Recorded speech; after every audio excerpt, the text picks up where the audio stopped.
You're watching Saber Rattle. No, I'm just kidding. How you doing, Miss Phoenix? Hey, how you doing? Yeah, it's been a long time, huh?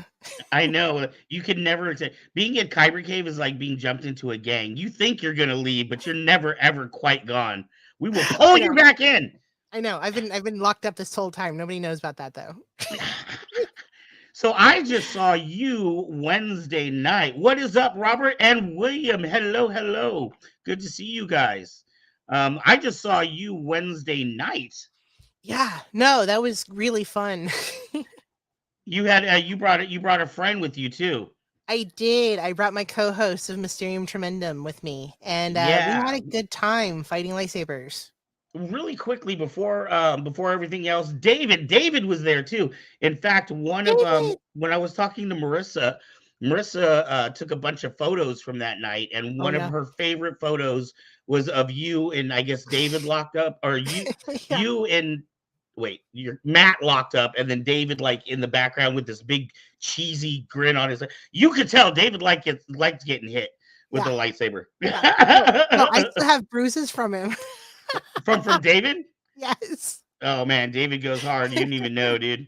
That's why Lightspeed was scared of us when we went down to Southern California. We just every one of our team members just kept getting ejected.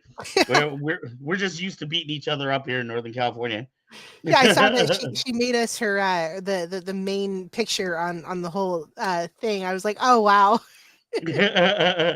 What's up, Jim? Starforge Sabers in the house. Yeah, I guess somebody, I don't know if it was your video or something that you got, Phoenix, but then like you're doing a video and then all of a sudden my voice is like selling sabers in the back off to the thing, off to the side. Jim was like, I know that voice. I can't escape.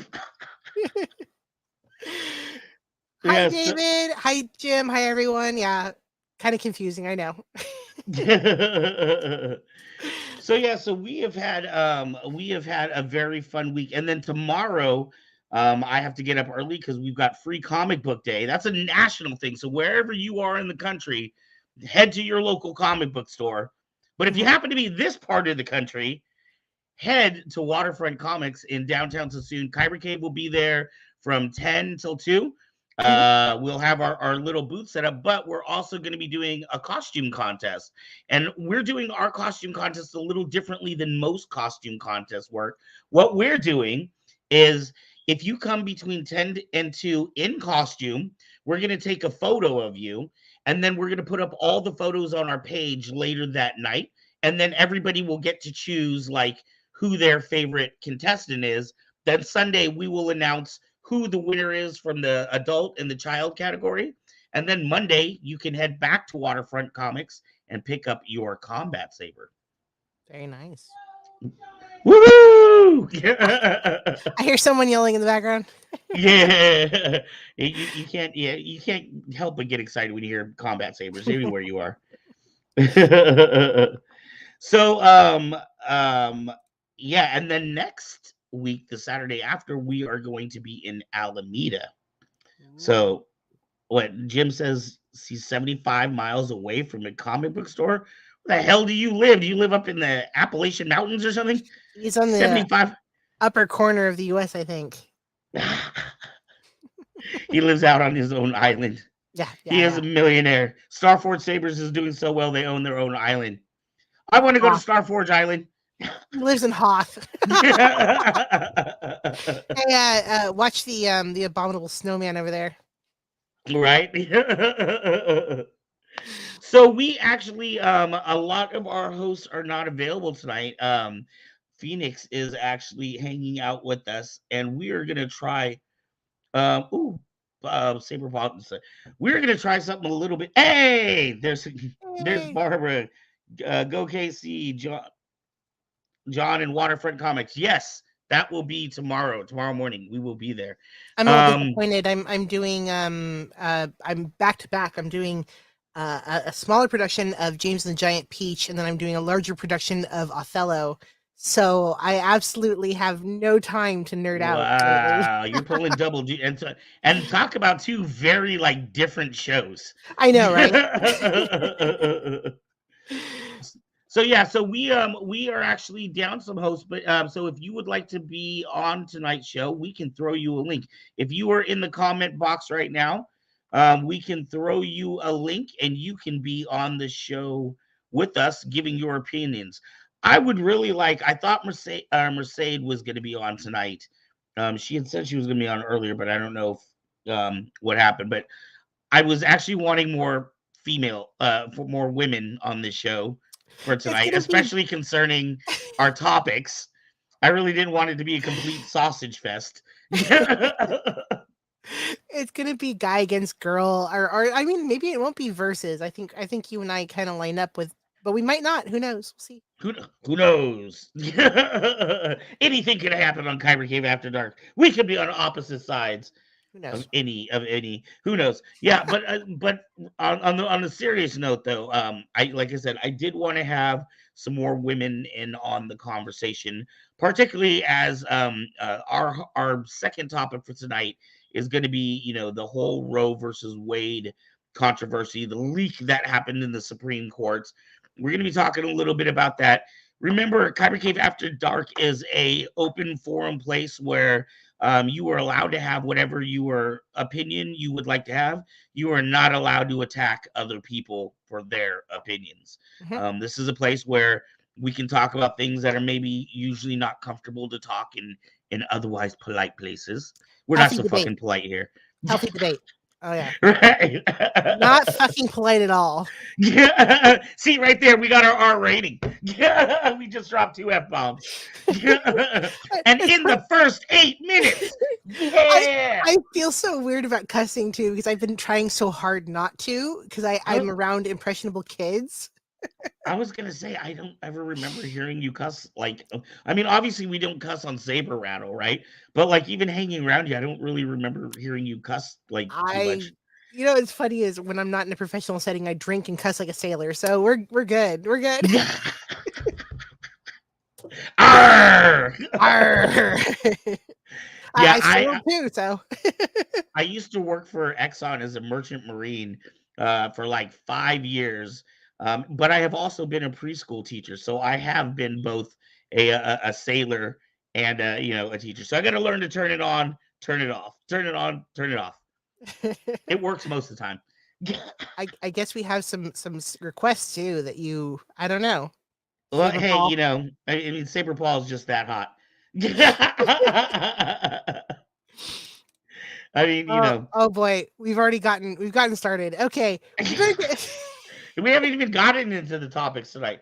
So yeah, if there are people who want to jump on, leave a comment on in the box. Saber Paul, I'd love to have you on. I've been trying to get an interview with Saber Paul too, but Yep, that guy's getting ready to move.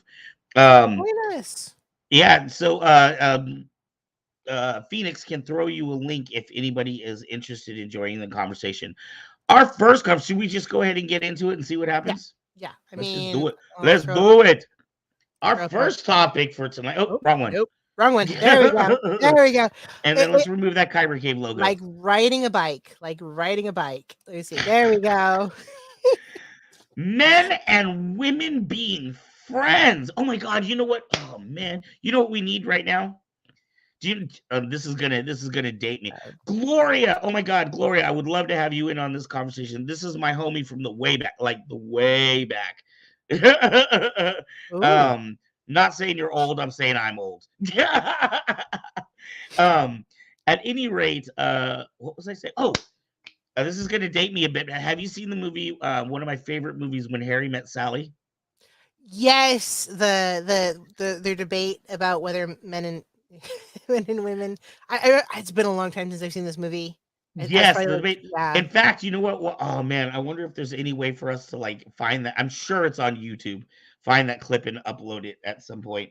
My we could get in lady so much says men trouble and though uh, oh yeah, for copyright. We can't do copyrighted that. content. Yeah, Men and women can't be friends, but she is a jealous one. Uh-oh. Maybe we should have her on here tonight. yeah, yeah, yeah, yeah. Because Hello, I want to say hello to everybody jumping in. Marissa, our fabulous lead producer and director here at Kyber Cave Productions. Woo, you guys, despite not feeling way, wanted to pop in and say, hey, hey. oh, Hopefully Gloria you can says at you least, are huh? old. Gloria says you are old. Hey, nobody has Oh, to know that. I mean, other than the, oh. yeah, only because I've known her since I was like what, like 10, 11. So yeah, yeah, she knows exactly how old I am because you're I've old I've too. I've got friends like that. No, actually, my co-host on Mysterium Tremendum and the guy that you saw, he's been my friend since I was like a baby. I was 18. I was newly 18, and I just Right, started college, and we were neighbors and going to school together. So it was kind of cool. So yeah, I mean, it's good to have friends like that. right. I love having the support. Gloria is my buddy always. So yeah, so I would love to have some more women in here. Gloria, if you would like to be on the show tonight, I would love to throw you a link. Both of our topics, I feel like, well, at least it's 1-1 right now, right? Nobody else is Mhm. in the comments has said they want to pop on. Still waiting for Saber Paul and his wife to pop on. I know, Robert, right? what about you? In that way, I'm afraid to have David come on. Men and women can be friends. However, usually the man still wants to fuck his female friends if he's single. It's funny. I have a lot of male friends. I haven't slept with them, Right. but yeah, no, I've got to send me a link, man. Jim wants a link. Hang All on. right, throw I, him a in link. fact, You're the smart one of us two. I know, right? Um, You were talking about male friends I've that got you've a had I've got a lot or of do guy have. friends that Mhm. I've kept for years and years, and nothing ever has happened. Right, And so I honestly think that it is possible to, excuse me while I'm typing and talking at the same time. right, Nothing's ever happened between us, and I think it's been really good. And uh, and it's funny because there was a guy, and I won't name him, where I did want to date many years ago, and I was like, I want there to be an us, or at least try. right, Hey, Jim.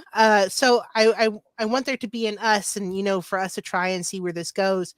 And he was saying something to the effect of, well, all of my relationships get sort of messy, and I don't want to lose you because right, but we've been friends for many, many, many, many years now, right. uh, and just keep so no, it's all good. Oh, David wants to pop on too. God, it's gonna be a Uh-oh. sausage fest anyway, isn't it? This is gonna Uh, start to look like a certain meme with like with all the guys behind the couch and the one I'll chick go sitting get in on the the middle. couch, okay? All right. I feel like this is gonna be like, what was that movie where Emma Watson just randomly comes in with an axe and just starts stealing shit? That was it. What is it, like the end of the world? That was the oh god, the movie by Seth Apatow. Rogen, something like that. Yeah. Yeah. Oh my God. Dude, I cannot believe I'm blanking on names right now. Fantastic movie. Yeah. Yeah. Well, like I said, I tried, recruiting more women Girls. hosts for Yeah. tonight, but people, some people have lives. I do not have one. Really? Yeah. I mean, it's 12:30 where I am. Do you really think I have a life right I now? I was hoping my sister from another mister, Marissa, would jump on, but she's a little busy tonight, not feeling good. So we miss you, Hey, Andres, what's going on? Agnes. Woohoo! It's beautiful to see you here. Andres is my nephew from another town. Yeah, Oh, and he has a saber from Kyber Cave as well. Nice. So we are talking about, can men and women be friends? I think, okay, I think it's a lot of it has to do with how you establish yourself in the beginning, right? Say Wong, thank you for popping on, my friend.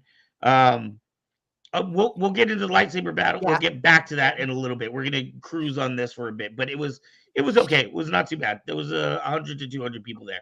I watched my co-host. I was talking about not too long ago. Go full Anakin on all the kids.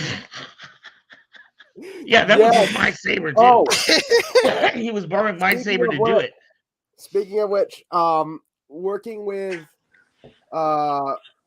Reaver's Arsenal, we're going to be doing a special Annie Slayer font. Ooh, Yes, Master Anakin, what's we gonna do? That's got to be the light up. What's we gonna do? Well, here's every clash is going to be a Padawan getting axed. like he mentioned, I didn't want him playing with my lightsaber, so I handed him Van's lightsaber. Yeah, that was the Slayer too. That was a big saber too. That's my battle saber. What's going on, God. David? What's going on, guys? How you doing, my friend? Oh, I'm doing all right. Sorry about the hand, Veronica. I really wasn't Yeah. trying to. No, I know. It's all good. I it's funny because I've been laughing and the kids are like, "How did you get that?" And I was like, "I got into a lightsaber fight with a Sith." The darkest of Sith at that. Yeah, I was out there dropping younglings left and right. Yes. Hey, there is our producer, Kevin Hogan is there. Hello, Kevin. Thank you for tuning in. I would still love to get more women on. Gloria's gonna, oh man, she's doing me wrong right now. I'm so hurt right now. I'm gonna take it personally. So Van, your lightsaber's been used to slay younglings. How do you feel? You know, I can't say it's the first time.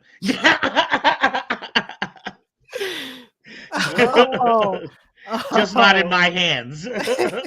It's just like Anakin's saber, right? It's gonna go through many hands, but that thing is seeing some dirty stories. Oh boy! Oh, that's another episode. Hey, that's another episode.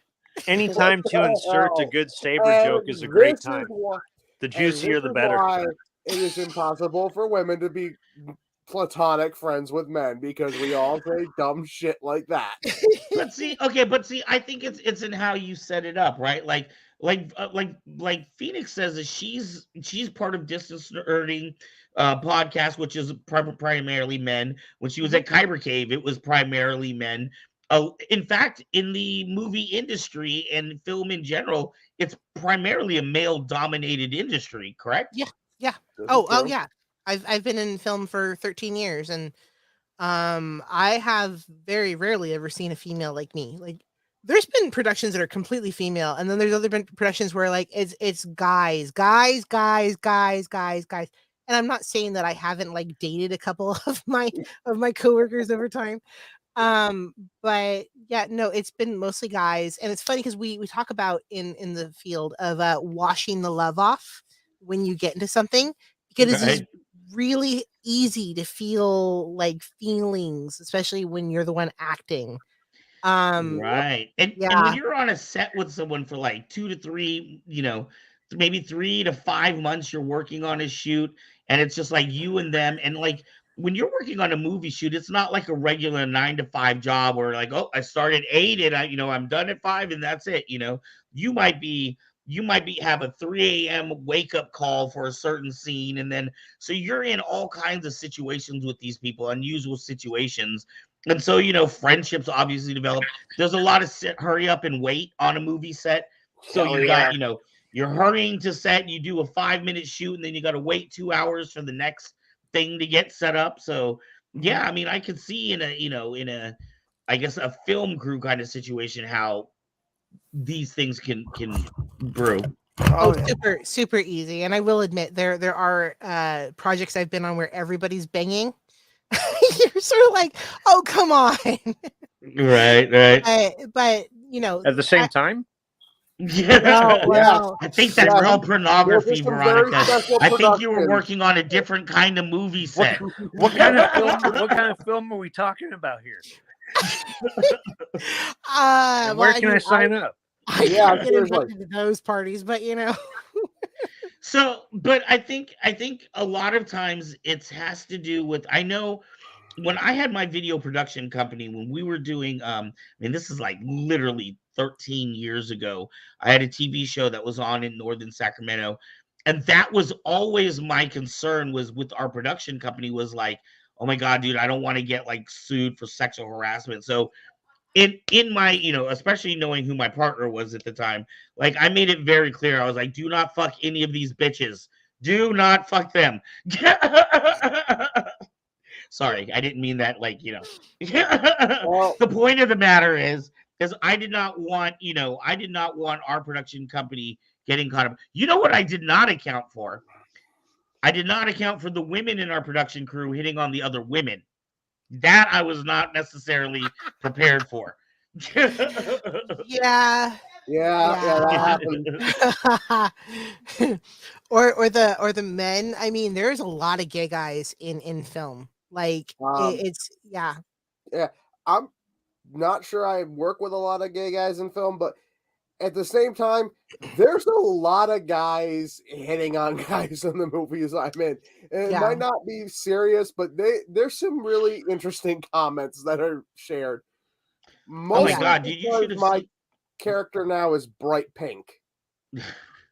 You should have seen. We have a Kyber Cave message board with the hosts and stuff like that. It's called Kyber Cave After Dark chat room. So we've got like 15 different hosts in there right now, and it is primarily men or whatever. But Oh you want to God. talk about? We had Philippe from Distance Nerding in there. So not only do you get like primarily men, but then you get like the military guys who just like everything has to be a sexual innuendo. Every joke has to come back to the dick at some point. Oh yeah. He's Yeah, that's- talking about me. No, I mean, does any joke not come back to the dick at some point, Van? Yeah, the Well, ones that come back to the pussy. So then this is, like I said, I think men and women can be friends, but I think it has to be kind of determined that way, like from the jump. I mean, I Mhm. guess unless things change. I think that there has to be some sort of rules, and it's very strange because it's almost unspoken. Sometimes it is spoken, but sometimes it's almost unspoken, where you have to be very careful, and sort of like nobody offends each other. You have lines that do not get crossed. Because I've had friendships where lines do get way too cross, and then you're sort of like, no, we can't be friends anymore. Sorry. Right. But you know what? Like, I'll be honest. Like, regardless of who you are, right? Because like, when you came into Kyber Cave, even if I mean, like, regardless of who you are or what you look like or whatever else, like my first thought, and maybe it's because I own Kyber Cave, is, but I've always described to the you don't shit where you eat. You know what I mean? Like, Yep. I will never fuck anybody at the cave, simply because that is how I am trying to grow this. You know what I mean? I don't need no scandal on my hands, or I don't need no negativity around my business.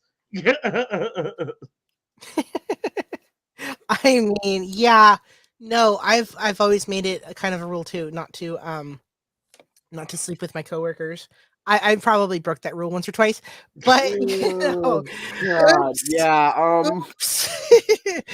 I slipped. I'm not gonna lie. I'm kind of in a relationship with the person that I go to conventions and sell with. So Right. Well, right. then Wait, again, but you're in a relationship right now. Did you guys meet through your business? Kind of. We were friends before I started my business, and we'd been friends for 5 years, and we were the last people to know that we were dating.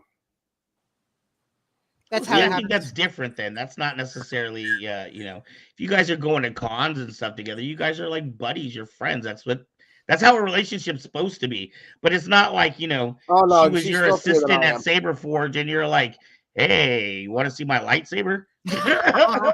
It's long, yeah. Uh, Yeah, Oh, man, about I made him that. blush. I'm waiting to hear a confessional story here. He was like, "This is not my first employee." No, this is she actually I have to force her to take any kind of pay for Right. the work that she helps with. She Oh, refuses to take any money, so typically what ends up happening is behind her back I'll go and pay a bunch of her house bills oh, Right. that's nice. because she's like, "Oh, I'm struggling with paying heat because she's also taking a bunch of classes outside of work, so her hours got cut." So I'm like, "Okay, cool. Cool. What's your heat company again?" Well, okay. And then I'll randomly show up at the heat company's place the next week and be like, "Hi, I'm here to pay this person's bill for the month." All right. Well, that has nothing to do with our topic for tonight. Uh-oh. Uh-oh. Hello, Woo! hello. Oh, Everyone, John's it's here. John D. Michaels. Woohoo! We need one of those. Yay! How you doing tonight, Welcome. John? Oh, Oh, audio issues. Dave's not here, man. I will say this while he's just getting started. Actually, I have a story, and I was on a production. I used to do improv for a little while, and right. we would do night after night. We'd get on, and we do improv together, and we were actually sleeping together for a while, Right. and we were like, we can't tell anybody because this is gonna get weird, and and all that stuff, and it turned out that everybody kind of knew anyway because they were like, you guys touched each other differently. You started refusing to do scenes together. Like you just, the room was different. So we stopped. Yeah, Right. they're like, we all knew. They're like, we all knew. Dude, I remember being a drama kid in high school and like everybody was fucking everybody, especially if there was a long production going on, you know what I mean? But like Mhm. I feel well, that was why I said when I had my first production company, when I was making commercials for other people and we were putting on shows on air, that was one of the thoughts that I was very clear about with my people in my that, hey dude, keep your dick to yourself, man, because I am not trying to go down over you getting a blowjob or something. You know what I mean? Oh boy. Yeah. No, I I thought you understand. guys were talking about Frank Langella for a second there. Did you guys hear what happened with him? No. No. He was doing maybe it was the fall of the House of Usher series, maybe I think, and they were like very nearly done. They only had a few weeks left. It was a Netflix show, and they fired him for inappropriate behavior. 84 years old, this guy. Oh wow. So yeah, he actually wrote an article. He like posted like an open letter in Deadline, which is the industry like hometown newspaper basically for Hollywood. Right. And he basically just outed himself for what he did. He and it's really are you guys familiar with the idea of a intimacy choreographer? Yes. I've been Not one. a clue. I mean, I understand the term when you say it, but I mean, Yeah. It's as if it was like a stunt coordinator, like, okay, yeah, you can punch me here, don't punch me there, I'm going to roll over here, and everybody decides. Touch me here, don't touch me there. Exactly. What are you Okay. comfortable with? But more with the love scenes, right? Like yeah. So you very specifically say what's going to happen in the scene, so everybody feels safe. And of course, there were things like the famously the Marlon Brando movie Last Tango in Paris, where they did a scene with the actress that the Marlon Brando and the director were both in on, and he said, like, do this to her, and without telling her, and she was terrified and felt violated, and it was all in the movie, and like they felt that was important for what they wanted to capture, right? As opposed to just letting them act. But so anyway, so they have intimacy coordinators to prevent that kind of stuff. Wow. And intimacy choreographers So he says in the thing that he doesn't agree with intimacy choreography, and he says it's ridiculous. And basically what happened was, according to what he wrote, they did a love scene where he's with a much younger woman, because it's the whole idea of the story is this like older guy in a younger person's body, like he's not aging, that kind of thing. Right. So he has this love scene with this much younger woman, and afterwards she said, "You put your hands on my legs. That wasn't in the choreography. You weren't supposed to do that."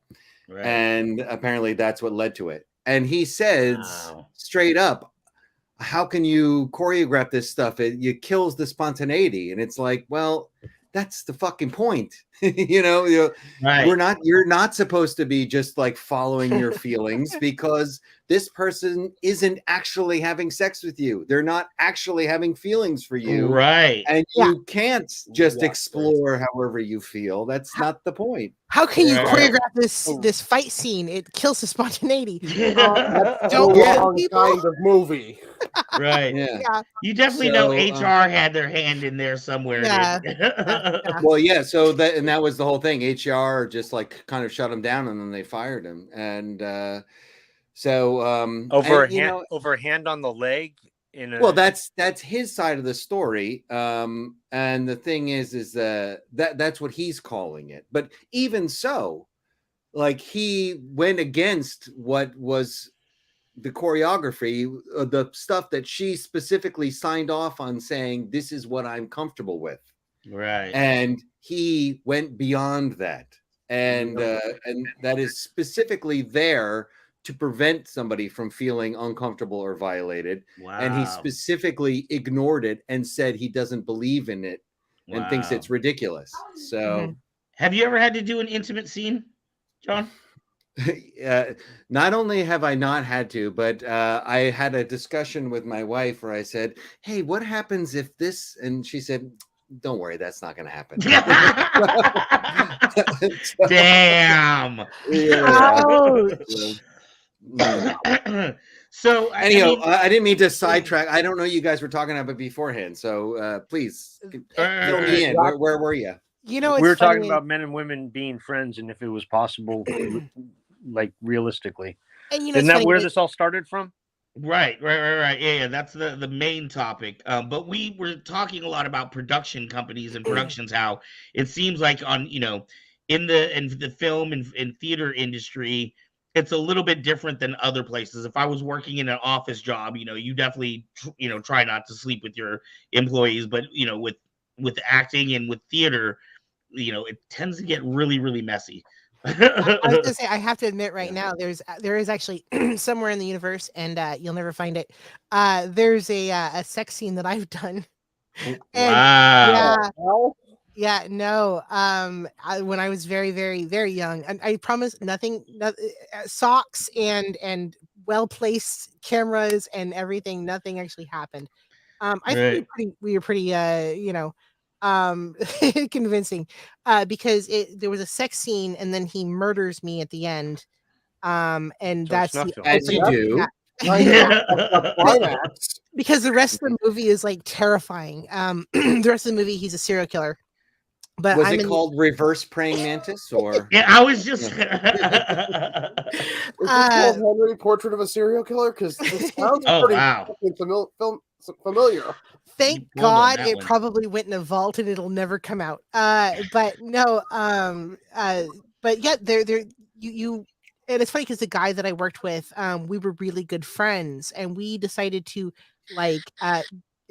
get very drunk and have like a night of like just hanging out and talking and stuff, because but we were like, we need to talk about this, because and the teacher talked about like washing the love off, because you do these people that you see for months and months or weeks or whatever, you kind of get a little confused sometimes in your brain. You're sort of like, because they're all you see. And then you walk away from the project and you're like, oh yeah, right. There's a whole other world that still exists. So, but it is. So they talk about washing the love off while you're in a production, because you get just your brain. Yeah, I see John nodding. You get kind of like odd sometimes, and you're like, you gotta be careful. Sure. Right. Yeah. There's if a it lot goes of too it's a far, you lot might of be strong wiping the feelings. love off. Yeah. Oof. So what did you guys decide? Is it possible to be friends or not? Yeah, we decided. Well, I mean, I've always decided because, like Van was saying earlier, I've been in a lot of fields where I'm surrounded by men, and there's not a lot of females around me, and I'm friends with them. Like, you can be friends, you just have to have lines, and be very careful. Yeah. Let me ask you this, Phoenix. I'm curious because what you just mentioned, you were saying that, I work in these industries or in these places where there's a lot of men. And so that's often the problem with every culture, kind of, that the public sphere so often is dominated by men. And so there's this feeling or this supposition that if you're going to join the world of men, then you have to be willing to accept the way men talk, the jokes men tell, the way they behave. And so I think a lot of the times when you say, oh yeah, men and women can't be friends, it's because there's this mismatch, this imbalance where, well, that's because you're forcing women to be in this man world. And I'm wondering if there was more where women were allowed to take up more of the public sphere in the way in which they would choose to on their own, if that would resolve some of the issue in and of itself. If men didn't just feel like, oh, well, this is how we are, it's the way it's always been, and understood that oh no, there's a different kind of person and they're also a human being and they feel this way. And so now that's what the public sphere is. Do you think that would change things for you? Probably. And like you said, yeah, I totally agree. The fact that we're sort of forced to be in a man's world and even act like a man, but don't be a man because nobody's gonna like you if you act too manly. Yeah. And maintain that really delicate balance of being a girl but not being a girl, because if you're too much of a girl then everybody hates you and you're too emotional and you're too girly, and but if you're too manly then you're too bossy, and then and you're not knowing your Just a place. bitch. Yeah, right, you're Right. just a bitch.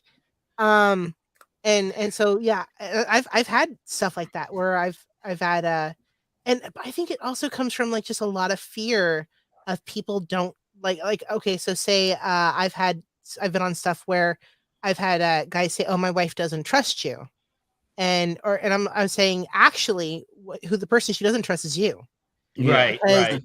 even if I come Exactly. on to you, you can easily say no, and Right. then you go Yeah, home to her, right? yeah. It's a two-way street there. Just because you come Yeah, on to someone doesn't mean you have to yeah. do anything. Right. Right. I've Or always thought it was or if weird. you're interested, doesn't mean you have to come on to them either. Mhm. Exactly. Right. I've always thought it was weird in shows and stuff like that where somebody catches their significant other in bed and then with somebody and then they start going whooping that person's ass, and I was like, dude, that's you should be whooping your mate's ass. Yeah. They're the one that the Exactly. other person, they're not the one in the relationship. They may You not even have known. yeah. Right. Right. What you should be doing is whipping both of their asses. Yeah, I like David's. I think it's called Pow Pow with a gun. Right. What was it? What was that? It's What over was the too quickly that way. That what was the show that showed that Boondocks, Oh, yeah. the Yeah. crazy kung fu wolf bitch episode? Right. Andres says yes. Oops, hold on. Men and women can be friends. Yeah, you don't baby each other. Don't be assholes, and don't be thirsty. Okay, Right. okay. I mean, I agree with the don't be baby each other and don't be thirsty. Have you hung out with men? We are assholes in 90% of what we do. Oh yeah, right. But we were you know, just talking about this on the chat too. We were just talking about this on the chat about how guys are just assholes to each other all the time. Thank you. And yeah. I literally call Van out every time I hear him on a video and he's not physically in the video. So hey, I wanted to make a point to kind of to go off of something that John was saying and your response, Phoenix. On the flip side, I used to be a preschool teacher. And in the preschool industry, only 3% of men work in the as preschool teachers. I want to say teachers in general, like up in the elementary, is up to 6 to 10%. But for preschool teachers, it was 3%. At the school I was working at, I was working at the college, right? Which was like if you were studying to be a preschool teacher in our district, you would come to the college and you would observe the staff that worked at that preschool. And I was one of the staff members. I was the first male that they had hired in 23 years. And so the first year, I really had to kind of like bust my ass and prove myself to even be like accepted with, as one of the girls, I guess. But it's very much the same when the shoe is on the other foot. Like I was pretty much excluded. I sat at the table by myself for lunch, for the first year until the women had accepted that I was there for the right reasons. You know what I mean? Who are you talking to? Oh, that was funny. What perfect timing there. Right.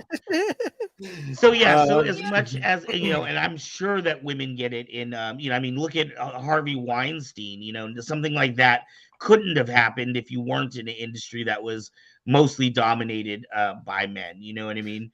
Yeah. But on the flip side, if you are a man that works in a mostly female industry, you're going to feel some of that on the opposite direction. Then the supposition is that you are Harvey Weinstein, right? Like there's like this feeling that like men are not supposed to be caregivers or, good with kids or gentle or right.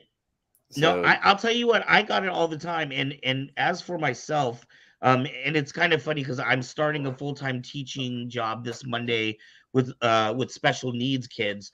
And I already work as a tutor in the evening with kids at a private school for reading. And especially, I don't see it as much with the older age, but when I was a preschool teacher, and what was really funny is at the time, my son was literally in the classroom next door.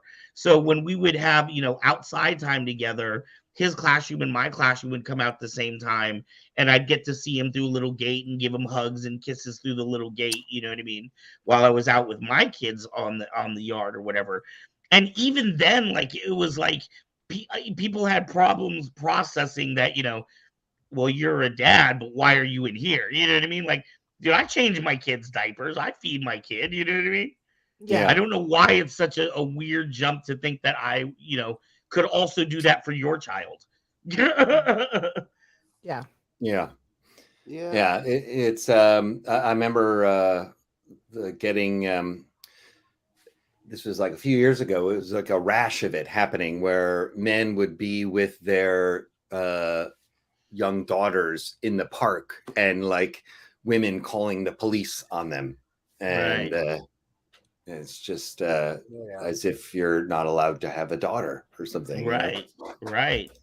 But do you think, I mean, our topic are can men and women be friends, right? Do you think in this time period that our ideas are changing, especially since it seems like in general what we think of as men and women, as I'm not saying everyone's got their own personal beliefs, but as a country, this has been a really big topic is gender norms and pronouns, right? Like, do you think roles are also starting to come down? It's more acceptable for a man to be at home and be the caretaker and have the wife out at a job? Or are we still stuck in this place where men are supposed to do certain things and women are supposed to do certain things? I mean, the pay gap is still a big thing, right? where men earn 30 cents on the dollar, I guess, or something like that, more than women.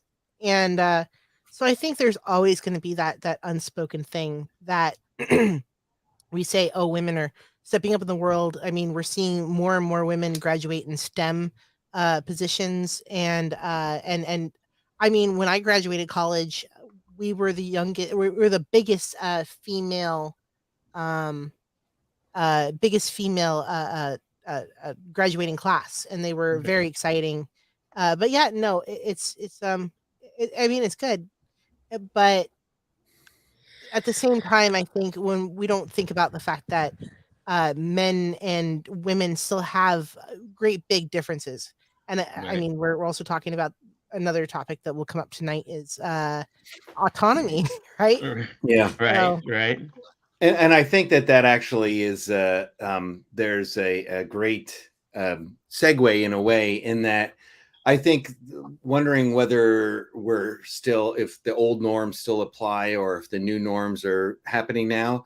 So much of that is just the fact that all these fucking old people are in the positions of power, just crouching over us and like holding us down and not allowing people to, you know, create their own new future. The country has been captured by a small and very extremist minority, and it's really fucking depressing.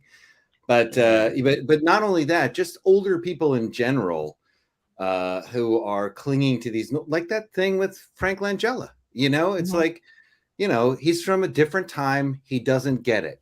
And, you know, I don't think that makes him a bad person. I don't think it makes him evil.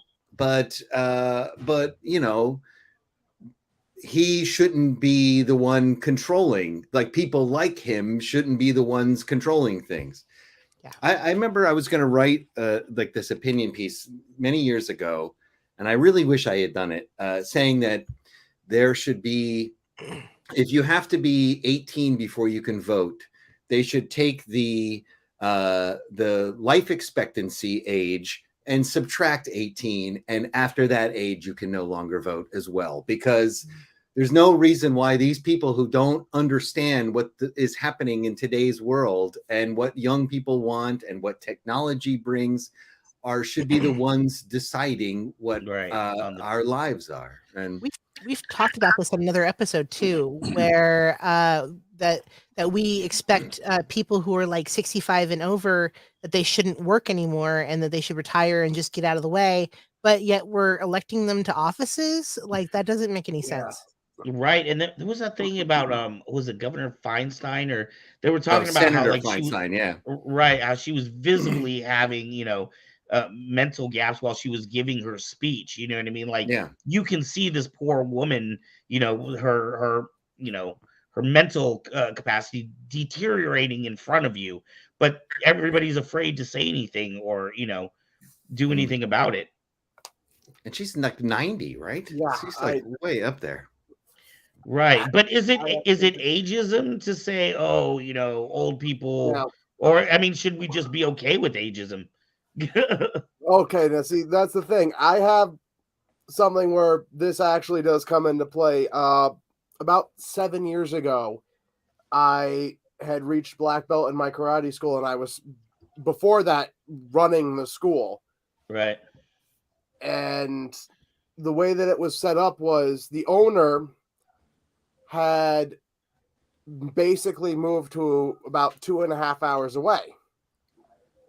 He was still controlling the school from 2.5 hours away. He was in his mid-60s at the time. And he'd left a guy in his 70s and a guy in his late 60s in charge. Right. These two guys were so far beyond. One of them had a bad knee. The other one had a bad hip. Of the three of us, I was the one that was able to keep up. First of all, keep the kids' class going. And second of all, keep up with everybody else in the classes and be the one that gets thrown around and all that stuff. And after about a year of me jumping in and helping out, after I hit black belt and started taking over all the classes, teaching the entire time, not training any of my own studies on it, not doing any of my own training. I was told the first month after teaching four to five classes a week, and as well as doing a black belt class every Friday, hey, just so you know, your tuition is due. And it's like,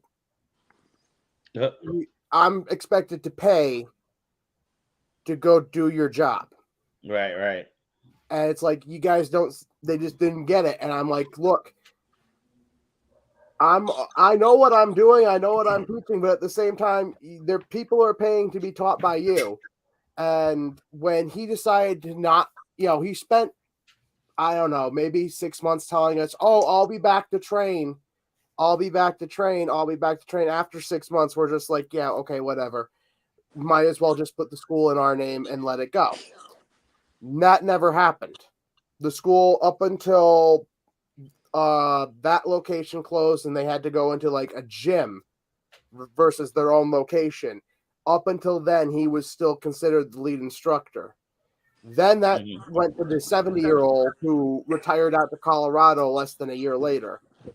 In the meantime, I'd started my own kids program and was teaching kids, not charging a ton of money, just enough to keep the school running and keep everything open, and starting to really build up momentum and get kids. And it's like, then they basically were like, oh, he made up his own style and everything. It's like, I'm just doing what you guys taught me to do. I'm not making anything up. This is the exact same curriculum you all had. No one else was going to teach a kids class, so I went and found my own location, started teaching class there, because it's not like you guys are going to teach kids. You don't even understand how to teach the kids. And it's like, they basically helped ruin my school. Well, I mean, then that's okay. That's what's happening in the world. Yeah. So, exactly.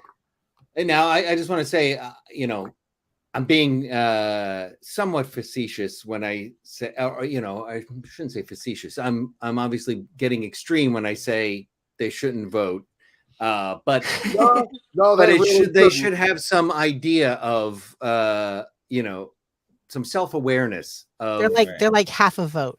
How it's just the thing is that it's already happened to me, like where your wisdom no longer applies. There are things where my wisdom from my life that I've gained over my years, where that still serves me. But there are aspects of my wisdom which are completely irrelevant now and have nothing to do with the way the world is actually working now with I'll give changes in technology and stuff. I'll give you this one. I've been in a defamation suit before where I got kind of framed, and someone, because they fought with a friend of mine, and like they created a Facebook page of me saying things I never said. And I went to court and I was like, Your Honor, this isn't my picture, this isn't my profile, like, blah blah blah. And we argued for days over this. And the judge goes, well, you have to have an ID to create a Facebook, so it is your Facebook. And I lost because he was like, well, the DMV knows about this Facebook page and stuff like that. And I'm like, what? DMV? The DMV. What the hell? I just go make a Facebook page, Sully from Monsters Inc. Yeah, do that in 5 minutes. I'll go do it right now. So I lost my case. So because he was like, well, you create a Facebook, and you can only create one, and it's your real name. And I'm like, but how old is this judge? This guy was like ancient. Like, he looked like he was about to die any second. Like, oh my God, he sounds like he's ancient. So, and like, I even showed him, I tried to show him, and that like I could create a Facebook page of him, and then he was like, that's threatening me. And I'm like, I'm trying to show you, like, I can make pages of anyone in this court, like, and so yeah, no, I didn't win. But like, so it kind of it showed me from that day on that there are, like, you get old and you get out of touch. Yeah. And that's just kind of how I pretty much everybody in Congress. Yeah. Have you guys ever heard of the concept of the technological singularity? Yes, it's supposed to Not hit yet. in 19 or in 22 or 20 years from now. 2040, right? 20. Oh, I thought it was 42, but Yeah, something like that. Yeah, I think it was originally 2039, so it gets pushed back. it gets I guess. moved, right?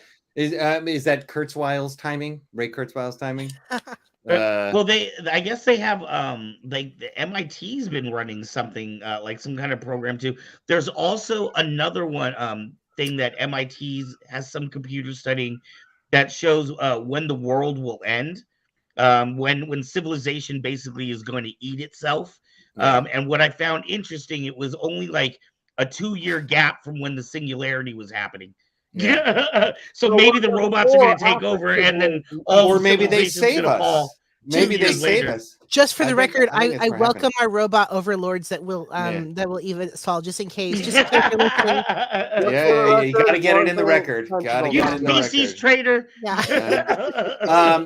But oh, great! as So far now as you're a human apologist. Yeah.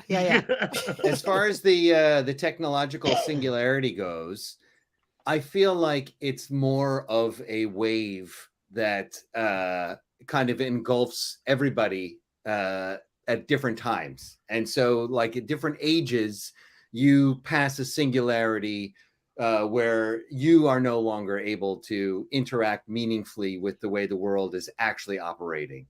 And you are living in a different world. And while that may happen writ large, when there is a superior intelligence suddenly on the planet, that's what causes the technological singularity. I think that happens for individuals, and I think we're in a world where people on the other side of the technological singularity, for them, are still in control, and that's what's a fucking bummer. And they're also living in like the 1700s or whatever as well, because they want to create like some kind of Puritan religious fascist state. So but you got to remember, if any kind of nuclear war or anything happens, all the technology after that point pretty much becomes useless. All right. Well, Nostradamus said World War IV would be fought with sticks and stones. Good. It's already starting to happen. A canticle for Leibowitz. That's the it's a great sci-fi about that. All right. Oh, I just had a thought, man. There was something based off of what you were saying. You were talking about the singularity. Man, everything moves so fast on this show. Man, we're talking. You're on the other side of the singularity now, Van. Sorry. I love how we've gone from like abortion to Arnold Schwarzenegger. Somehow I don't know what happened. Okay, wait. I don't even think we covered quickly. Really quickly, I wanted because I remember now. And I'm going to lose it if I don't remember. There is a thing in I learned about in human development, and I want to say it's around. They say that around age, I want to say it's like 35. I don't remember the exact number, but your brain actually does stop. And what happens is they say that interestingly, whenever you hit that point, whatever music you were listening to at that point then becomes the music, the soundtrack of your life. What age? I want to say it was like 35 or so. Like when you hit that time, that's when you stop listening to more of like the newer music and stop trying to stay on trends. I haven't. Let's see. The soundtrack to Beetlejuice, Star Wars, and CeeLo Green is apparently the soundtrack of my life. But you know what's funny is like because we used to do live shows and stuff like that, and I did DJ, and I used to think I was like young and cool, and I would never hit that point.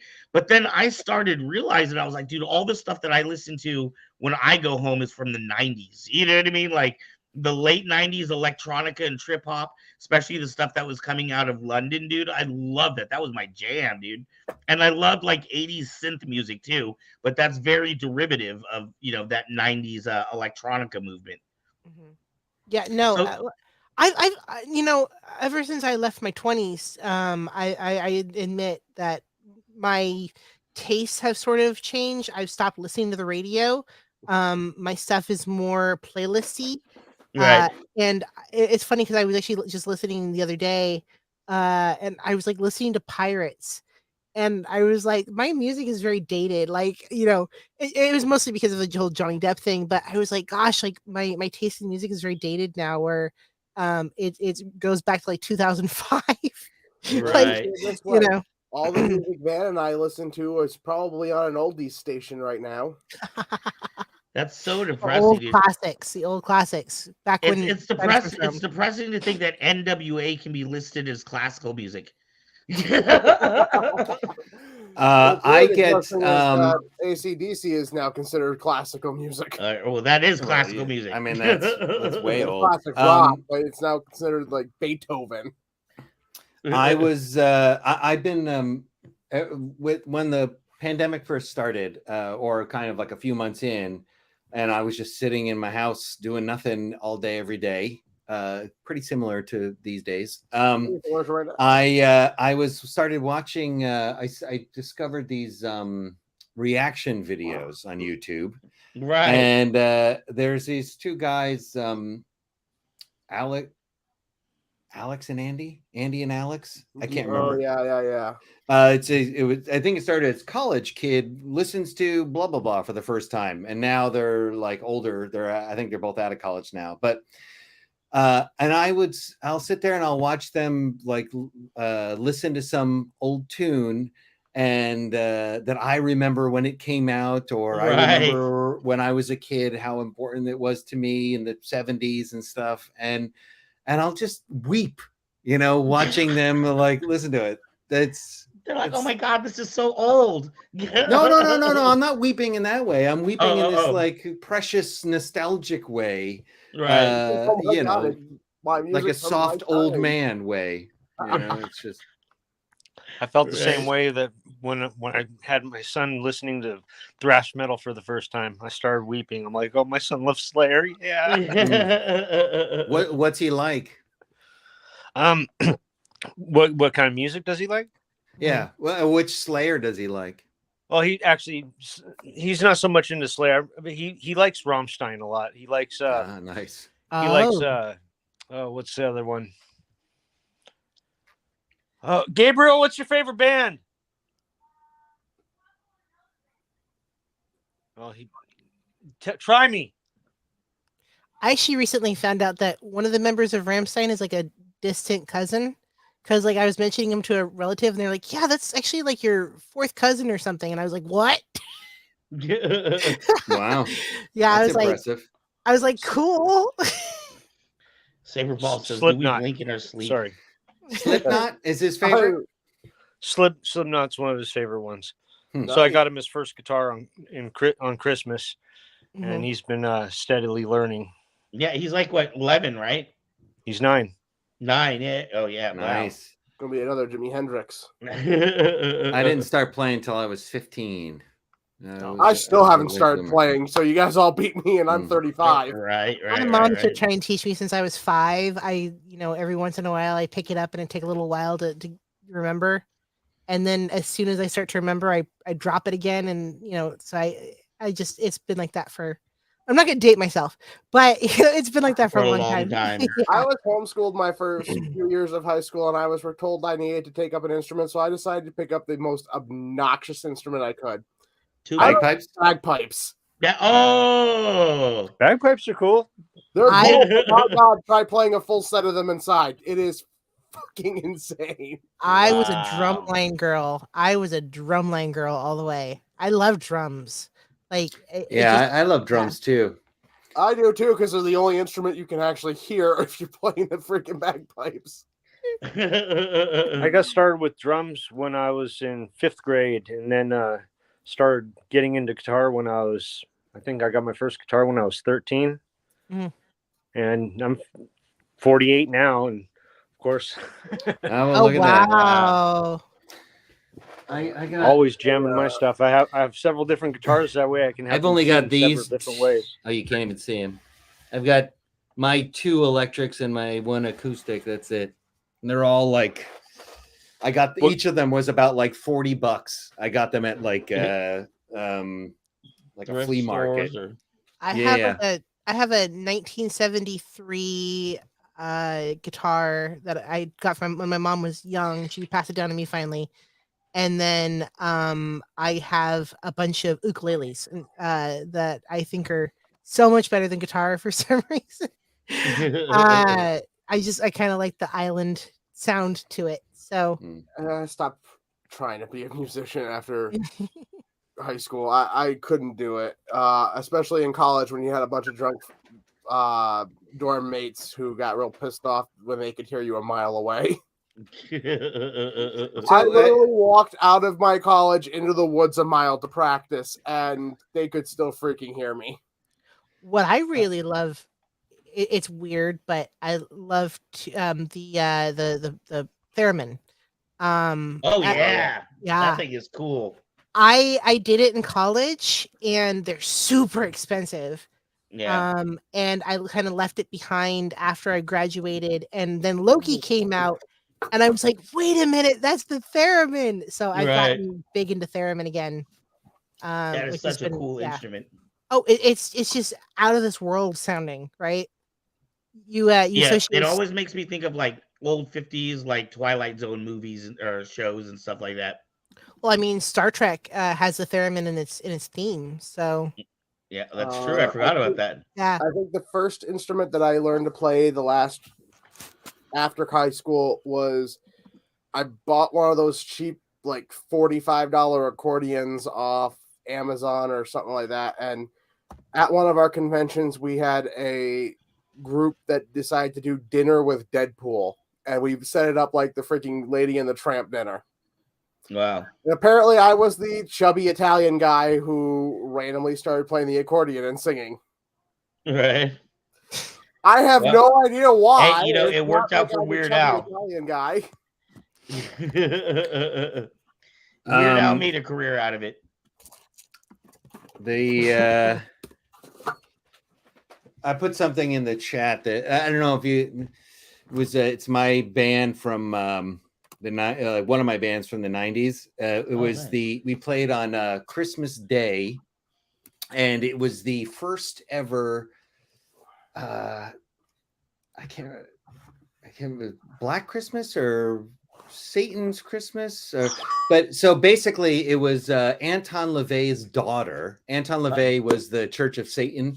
Yeah. His daughter was fighting with his widow over control of the Church of Satan, and this was a fundraiser, and this was the first one, and then it was like a tradition that went on for many years, but it was the first one, and my band played at it, and somebody had put a video up of it years ago. Are we even able to open that or have that show, Phoenix?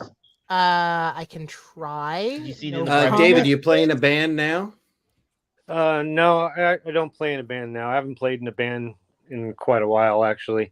But I have been, since my son started getting interested in music again, I've actually been writing a lot of music. This isn't copyrighted. This isn't copyrighted, is it? But no, well, I'm the copyright owner. Trying to hook up with a couple of guitarists because I'd like to be able to teach them the music so I could add on to it, because I don't have a recording machine. I can't play it and then listen to myself play and then maybe you have a phone to go on top of it. You have a phone. I'm sure you can get. They have like apps, recording apps for your phone, like DAWs for your phone that you can actually record tracks and everything. So I'll have to check that out. I'm really not very technologically inclined. I'm honestly surprised I was able to figure out how to get in on this link. Quite frankly, yeah. The singularity has passed you by. I don't have to worry about it. You gotta hurry up. Oh yeah, it's true, because you have a kid, so your kid is gonna be the one. He's gonna like pull you to safety on the other side of the singularity. So, Where is that thing? Whoops! All right, there we go. But the thing is that this is such a bad recording of the song, though, because it's such I should have given you guys something better. Oh, and it says what it's from. Yeah, Carla LaVey's Black Christmas, 1997. 97. So, one moment. There we go. I'm gonna do this. And I'm only in it very, very briefly. Can everyone hear this? That's Wendy, and that's my arm. I don't know if you'll see me again. We were a two-piece band, but for this, we had a ton of people got on stage with us and just started making noise with various different noise-making implements. Right. Can everyone hear it though? That's me right there. I can hear it low. It's really low.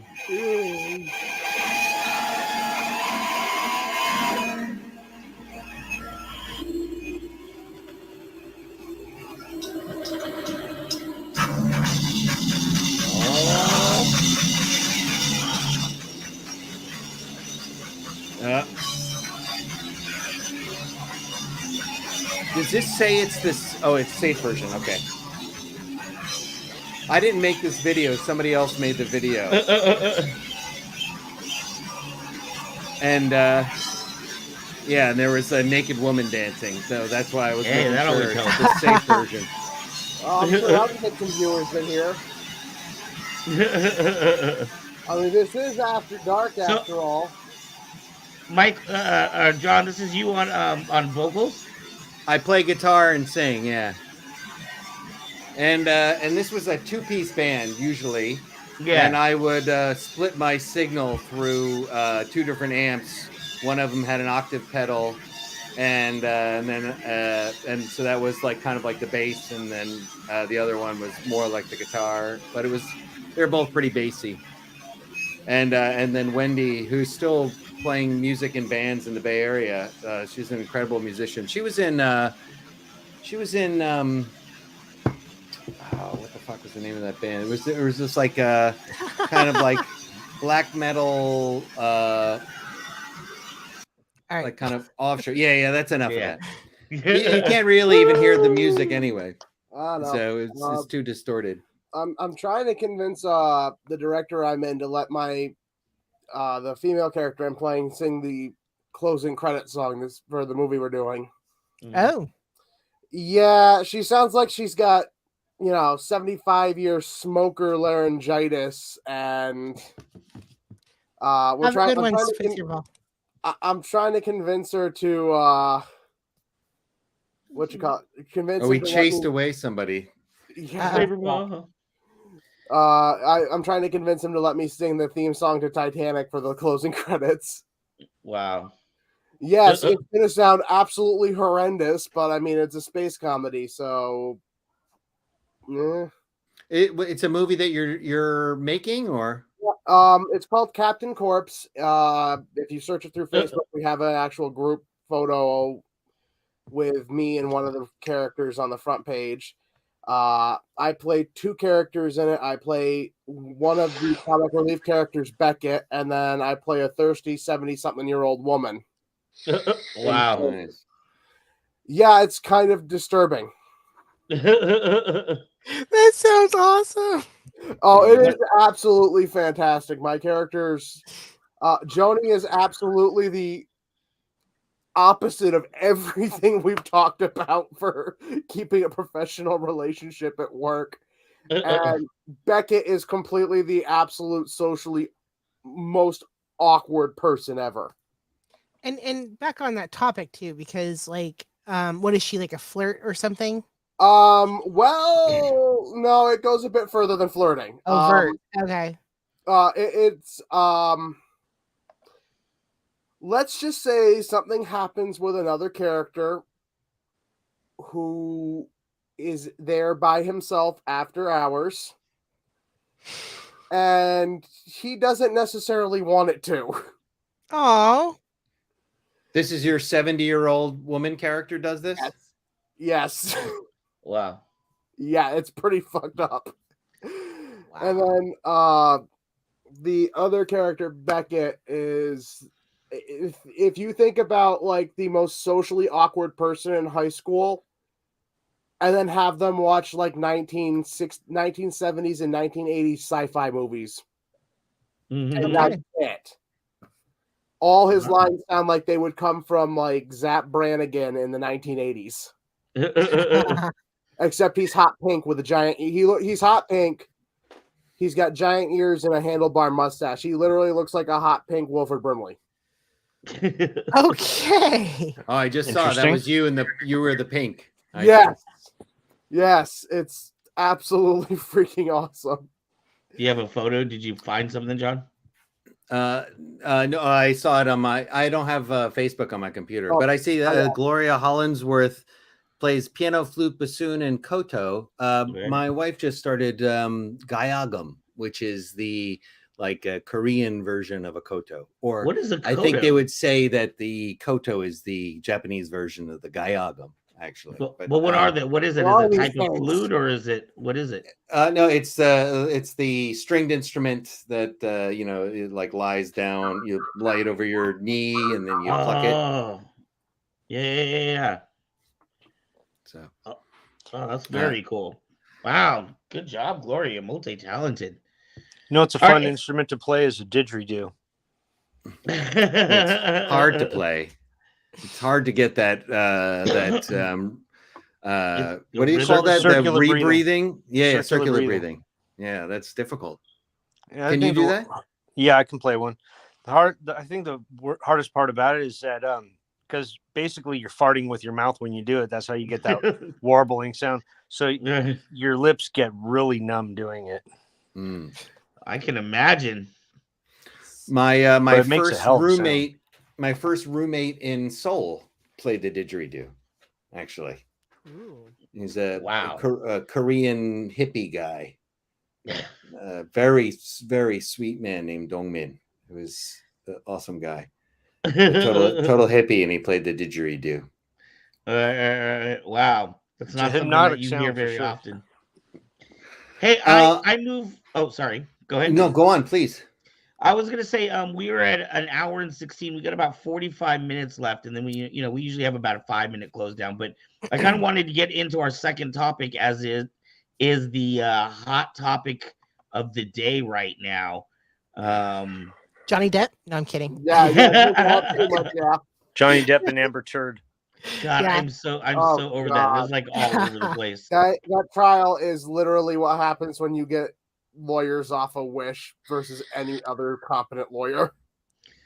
Oh my gosh. Yeah, no. And it's funny because I kind of know where I stand with that one at the same time. And it's funny because when she initially won and poor Johnny got like kind of shoved off, I was like, poor guy. Because like I know that there's two stories. There's one party, two party, and then the truth. Right. Where I feel like somewhere in the middle is the truth. Right. But I think that's actually a good segue into our topic, because it's Amber Heard claimed that being a woman, you have less rights to body autonomy, and people are less likely to believe you and such. And there's a lot of women saying that they have less and less rights, and their rights are disappearing, which is what our topic is, which is Roe versus Wade. Roe versus Here we go. Wade. Yep, here we go indeed. Yeah, this one's gonna be a little bit heated. And before we get going on this, I do want to say everybody is welcome to their opinions. This is not, I don't want this to get political. What? How does it not get political? David and I already had this conversation too. Number one political thing about going on right now. How is it not going to get political? Well, David, I as much as we can, to me, it's not necessarily, I don't want this to be about Democrats or Republicans or whatever, or people's different religious beliefs.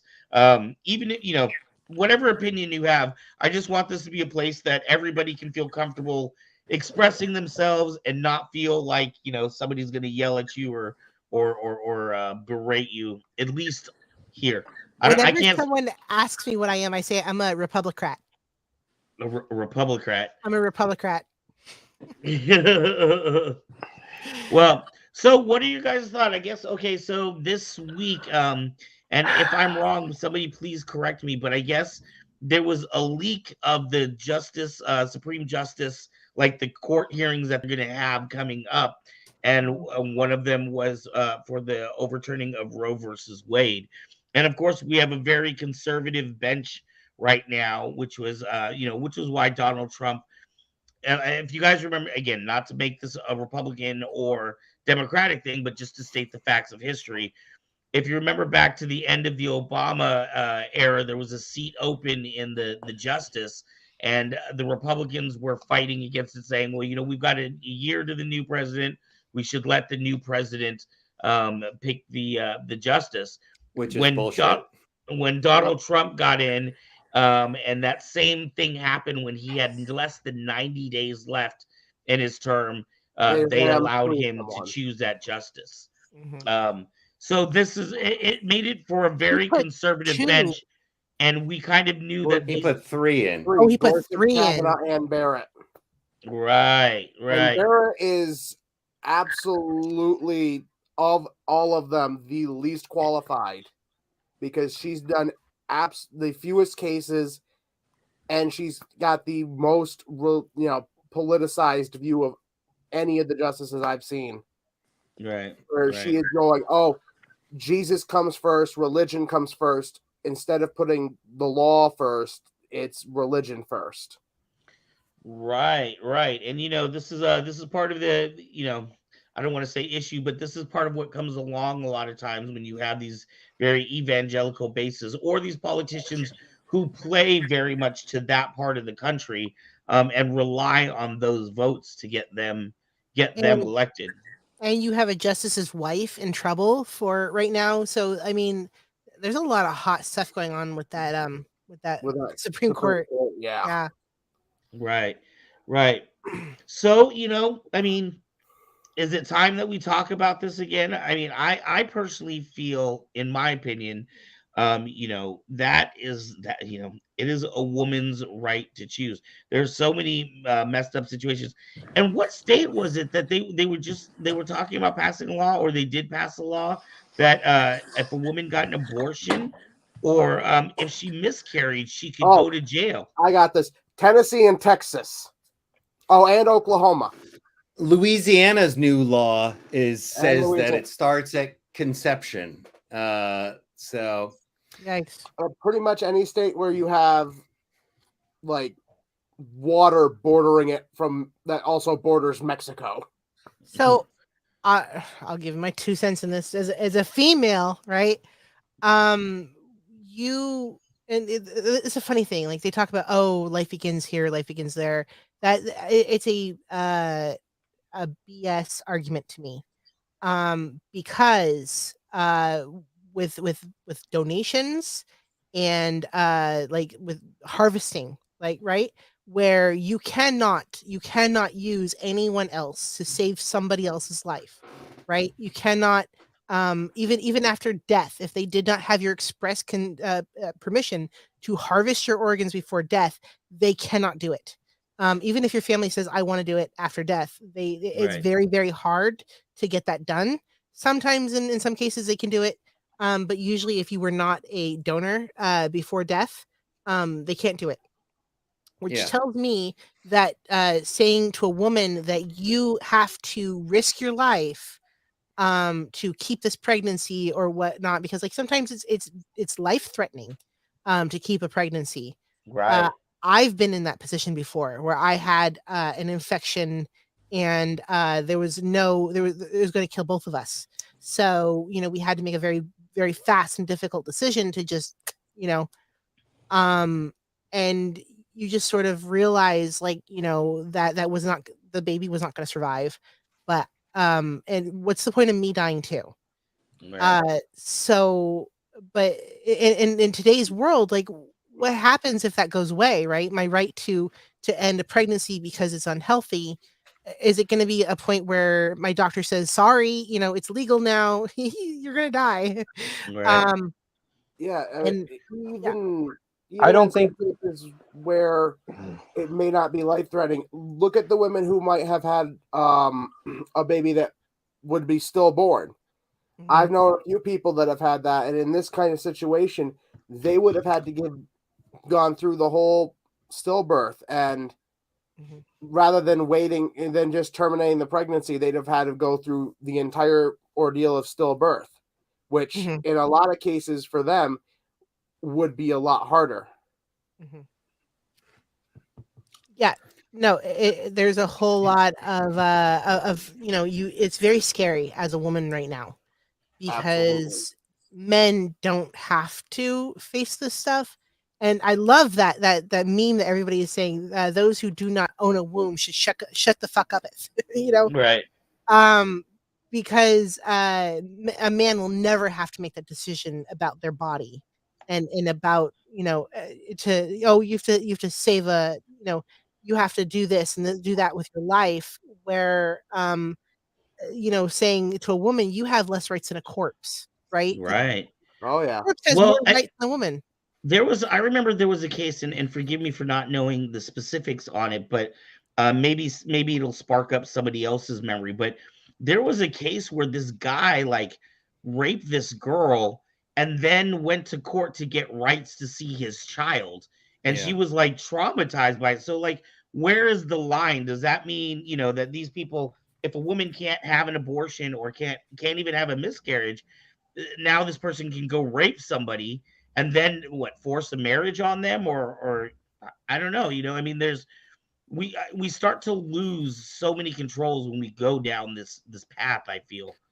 And I keep saying, oh, sorry, go ahead, John. No, please continue, Phoenix. I keep saying that if they come for women's rights, they'll come for something else next, like same-sex marriage or interracial marriage. No, they This won't. is specifically this law or this draft. His argument specifically allows them to do that, to turn back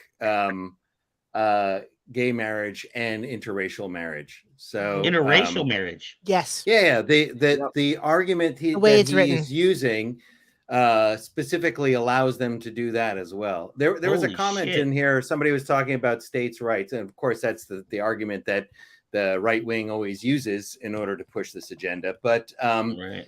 I think that what would be great is if, since the large majority of these states that want to take away the woman's right to choose are states that are net takers from the federal government, whereas the states like California and New York are net givers to the federal government's coffers. I think that then the states that do that should have the right to not allow their money to be used to enforce anti-choice governments laws. So if you want to have states' rights, sure, let's have states' rights. They can pay for it all themselves, and they get zero money from the other federal states. Right. Like California is not going to give money to Alabama, is not going to give money to Oklahoma. And that's also states' rights. So I'm all for it then. If that's the way you want to play it, then you guys can live in the fucking Stone Age, like your laws represent. Right. Sorry, I got a little heated there. Yeah, no, I love it. Van, I liked your post earlier today about if we're going to start ignoring amendments, let's stop paying our federal taxes, federal and state taxes too. Right. I saw somebody saying okay, if you're being this constitutional originalist, well, women couldn't have weren't allowed to enter into contracts, so women don't have to pay their student loans back. So because they're not even supposed to be in that contract in the first place. Right. If I can't have an abortion, I'm not paying my taxes anymore. Like that, literally, the only people who would be legally able to enter into contract would be single Caucasian men, because at the time that the Constitution was written, African Americans wouldn't have been able to enter into contracts either. Not even that, because I did constitutional law.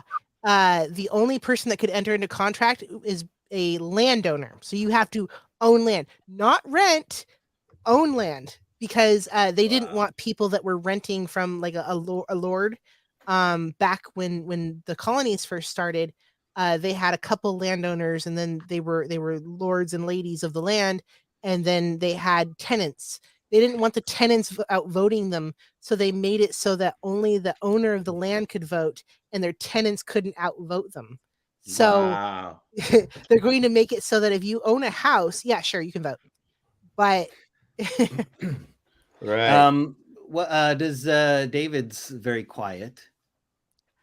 Hi, David. Is that a choice? I have a feeling David's trying not to get in trouble. All right, so I won't bite your head off. I promise, David. It seems to me like a lot of the popular talking points that you're hearing from the left is things like, oh, well, they can overturn same-sex marriages and that they can outlaw. What was the other one that you said? Interracial marriage. Interracial marriages. That's not going to happen. That's just the not thing. going to happen. Well, they That's also all said the that thought they also Rovers said did. Roe v. Wade Wait, was. Oh yeah, Hey, sorry. I get to talk, hang right? on. Let's, Sorry. let's finish your sentence, and then let's start with Van after that with a response. So they during that leaked opinion that came out, that was actually touched upon, saying that they have no interest in anything other than Roe v. Wade. Which, you know, I don't think there's anybody who's arguing that if a woman's life is in danger, that the baby can't be aborted. Nobody's they saying are. that can't They happen. are. No, they're not. Texas, Tennessee, That's specifically Alabama. what they're saying. Hang on. Let David, we'll let David Dan, finish. David, are you? Can we have a rebuttal, or are you? I'm not. No, not yet. Okay. So, you know, but you're also talking about numbers that are vanishingly small. I think the biggest discussion involved here is that there should be reasonable limitations to it. The first trimester is a big one. Okay. And I agree with that. I'm not saying that abortion should be outlawed outright, because, you know, it does serve a purpose, however barbaric the act actually is. And the whole idea of my body, my choice thing, well, that makes sense to a point, but there's also another body involved. The body of a child. There's actually three involved. There's the body of the man that created the child, and what happens when the man doesn't want to be involved with the raising of the kid. And well, I'm glad you mentioned that, because that's another thing. So, during the time that a child is gestating inside of a woman, a man has no right to that. Well, why is that? What if she wants to abort the child? She gets to do so. The man has no say in the matter whatsoever. Well, he doesn't want his child to be killed. Something I do want to bring up. Hang on, since nobody has a period except for me here. I hope not. I just do want to bring up the fact that there it's very possible not to know about your pregnancy until your second trimester. It's very easy not to know. I've had a pregnancy where I didn't know until halfway into my second trimester. It would have been far too late for me to have an abortion. I had a miscarriage, but I knew about the pregnancy right before the miscarriage happened. So it's entirely possible. When you have your period, women's periods are all over the place. You can have a period all the way through your pregnancy, never know that you're pregnant, until, like, you know, you get very far into the pregnancy, and then you're just like, oh, okay. So, and you start to have actual symptoms, like the swelling, the throwing up, the all that stuff. But that is very late into the pregnancy. That is often when they make it too late to get an abortion. The baby's already growing, things, and that's why I kind of cringe at this. Because I've known 75% of pregnancies end in miscarriage, and most times, and for a large percentage of those 75 that end in miscarriage, the woman doesn't even know they were pregnant until they have the miscarriage. Yes. That happened to my old girlfriend when I was like in my early 20s. Right. Yeah. And and again, we've been talking a little bit about slippery slopes. First off, David, I want to address the fact that you were saying that, nobody's saying that, but I think they are specifically saying that. Those were, if I understand correctly, those were attached to this bill that's being proposed, was like John was saying, the turning back of interracial marriages, as well as gay marriages. Crap, I totally forgot my But those have been covered under the Right to Privacy Act, which is an entirely separate issue and an entirely separate amendment. And David, I don't think that we can.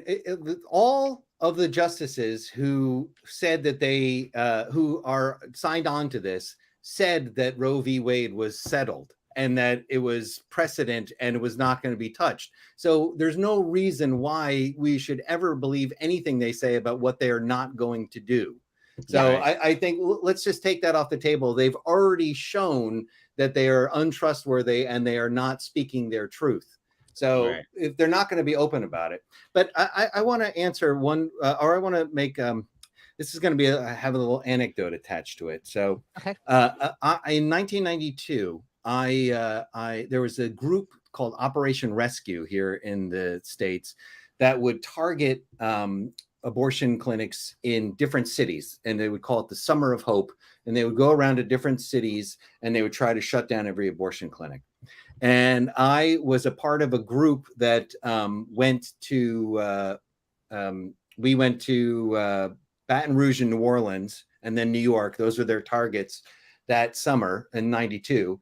And we did what they call clinic defense, which is when you keep the clinic open and make sure that women can still get access to the clinic. And while I was in Baton Rouge, the chief of police's wife was a member of Operation Rescue. And there were a couple things that happened while I was there that I was witness to.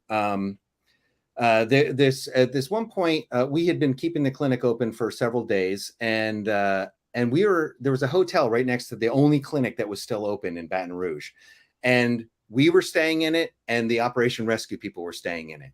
And so then we heard that they were setting up a line in front at like 3 a.m. So we went out at 3 a.m, and then they had already set up a line, and we just kind of insinuated ourselves behind them. So then we were the first line between the, closest to the clinic. And then a bunch of cops in riot gear showed up. There was 2 cameramen from the local news, a white cameraman and a black cameraman. They went up to the white cameraman and they said, "Turn off your camera." And he turned off their camera. They went up to the black cameraman and they threw him on the ground. Oh, shit. And then they said, "Turn off your camera." And he turned off his camera. And then they charged us with billy clubs. I was in a line. I was holding hands. On one side of me was a 16-year-old white girl. On the left or other side of me was a 16-year-old black girl. Both of them got hit with billy clubs. Oh, damn. Not the white guy. Both of them got hit with billy clubs. And what you see in this is that it's not about anything but asserting power over people of color and women. Right. Yes. And now they've already got the war on drugs, which puts all these disproportionately puts black people in jail. Like a white person and a black person will have the same amount of drugs, and the white person gets a fine or a slap on the wrist, and the black person goes to jail, and then they can't vote. And then also, if this becomes a felony, where if you have a miscarriage and then it's a felony because they call it an abortion, then you can't vote. Then suddenly these women can't vote as well. Wow. Who's keeping these people in power?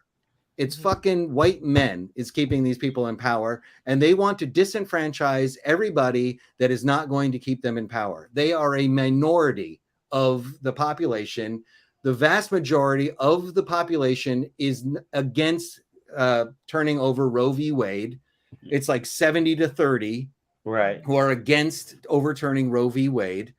There's no reason why these people should be in power. They're only in power because they are maintaining constant pressure and filling every single tiny little gap that the Democrats leave them. And the Democrats are ineffectual because they've been completely captured by the fucking banks and corporations. So, and that's the other thing, is that the people that supply, whenever you see these corporations and rich people who are giving money to both Democrats and Republicans, it's because they want divided government, because divided government does not create regulations. And that's regulations are what gets in the way of their profits. And the Democrats have been captured by these same things. So the Democrats aren't going to do anything because they are going to maintain this divided government because that's what their corporate overlords want. And in the meantime, these right-wing, like religious fascists are just going to keep pushing to take over every little bit of ground that is ceded to them, while the Democrats are like, oh, I wish I could do something. Right. Anyway, that's my feeling on all of it. I've often said I think we need a major overhaul on our election process and how we do that. Because like, you ever stop and think about, especially around election times or whatever, every 2 years you get these flood of commercials for your local politician or whatever, right? You got to think about how much money is being spent on advertising and putting all these signs out to get a job, right? And then it's not just that person, multiple people are applying for this job. So every 2 years, they have to raise this money in this capital just so they can keep their job. But then that's when the corporate sponsorship comes in. They need the big money from the big corporations, so they're now beholden to these corporations, regardless of whether they're Republican or Democrat. The whole system is beholden to them. Yeah. Sure. I mean, I it I'll say I completely definitely captured. agree. I definitely agree, John, that it's about power, and it's about controlling bodies and people, and sending us back into the dark ages where women had less power, they had less freedom. We had to have permission from our fathers and our brothers and our husbands, and women of color especially were like the lowest of the low in society, and they want to send us back there. And Right. but you have a whole generation of society that have never known those moments, where my whole life I've known moments where I could vote, I have a job, I can I can do You can whatever have the your heck own bank account yeah. without a man's approval. Yeah, no, I can I can have whatever I can. The sky's the limit for me. I went to college. I got married, but I make more than my husband at the moment. So no, there's just a whole lot of just being very there's a whole generation like me of millennials and the generation after us that are going to refuse to go there because we've never been there. Yeah, that's I'm sorry. This thing really drives me nuts. What you just said is like it's what's causing this problem to continue. Like, Mhm. I am not a Democrat, I should say. I am left of the Democrats. Like I said, the Democrats have been captured. If I was a Democrat, I was like, I'm a Bernie Sanders-ish Democrat. Right. But I voted for Hillary Clinton because there were two terms of Democrats, right? They had leveled out the courts, and if we had had Hillary Clinton, then this would, for an entire generation, this would be a non-issue. Gay marriage, interracial marriage, Roe v. Wade would have been a complete and total non-issue for a generation, as well as the what do you call it? Citizens United. I mean, that thing is completely fucking up the entire country. Right. I mean, that's probably the worst thing that's ever happened in the country, but in modern times. But the thing is that there were all these young people who were saying, why do we have to do the lesser of two evils? I don't want to do the lesser of two evils. Like, I don't want to be captured by this lesser of two evils. And the thing is we are in an existential battle with the people that just overturned Roe v. Wade. That is the battle. And we have to fight for inches. And sometimes we have to hold our nose. And if we could have had this be a non-issue, then we could have started saying, okay, now let's start having more progressive policies. Let's bring unions back. Wouldn't that be great? So that people could start getting real wages. And the issue as I see it is, you can be altruistic all you really want, but at the end of the day, the world that should be and the world that is are completely different. Do you want your kids to be raised and ready for the world that should be, or the world that is? The world that should be, there should be no rape, there should be no murder, there should be no inequality among people, there should be no a major crime. But the world that is, all those things exist. And the real horrible part of the matter is we had a whole generation of kids that were raised to think about the world that should be versus the world that actually is. Yeah, I never heard it put that way. That was a really interesting way to put it, Jim. I mean, my father was a judge, my mother was a teacher. I was raised, and I was a fat, nerdy kid. I was not raised in the world that should be, because for most of my childhood, I was in the world that existed already. I was beaten up for no reason at all. I was picked on because I was overweight, and I kind of just had to deal. Jim, can I ask you, and if you don't want to answer, that's fine, but how old are you? I'm 35. 35. Okay. Okay. So I feel like, and at first I was really angry and kind of pissed off at my parent or my mom specifically, but I kind of realized in talking to other people around my age or even 10, 20 years younger that it's not really their fault. But I feel like, people like I was born in the 70s, grew up in the 80s. And that time period, it was a whole different world. You were taught, you go to high school, you get your diploma, you go to college, you get your degree, you go work for a company, you retire, you die. That was like your life plan, right? But that world that they were teaching us and they were preparing us for doesn't exist anymore, right? And then you've got the generation behind that, which is kind of my generation. Like, I honestly feel like, shamefully, when you talk about these Gen Z and all of their faking disorders and kind of crazy crap, unfortunately that's my generation's fault for being shitty parents. And maybe that was because we were latchkey kids when we were growing up. So, all of these things have an effect down the line. And I know with my son right now, like all the things that I was told as a kid, oh, don't play too much, you play with too many toys, or you play too much video games. That's what people are making money doing now on YouTube and TikTok, right? So it's hard to know where the country is going to be in 20 years, let alone 10 years.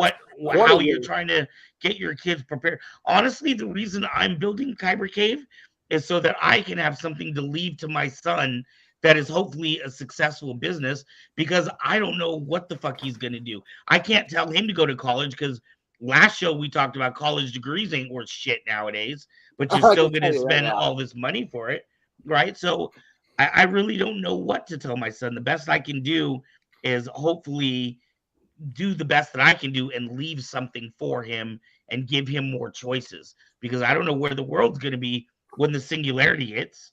Gosh, it's funny because I was just talking to someone about that, about because I have a college degree, and they're talking about excusing our loans, and they do have stuff like they do have stuff like that's called failure to benefit.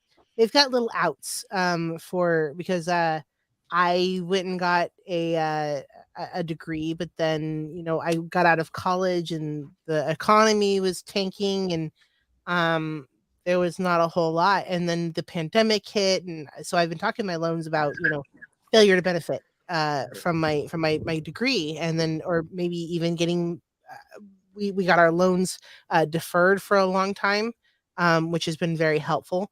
But at the same time, that stuff is eventually going to have to come back.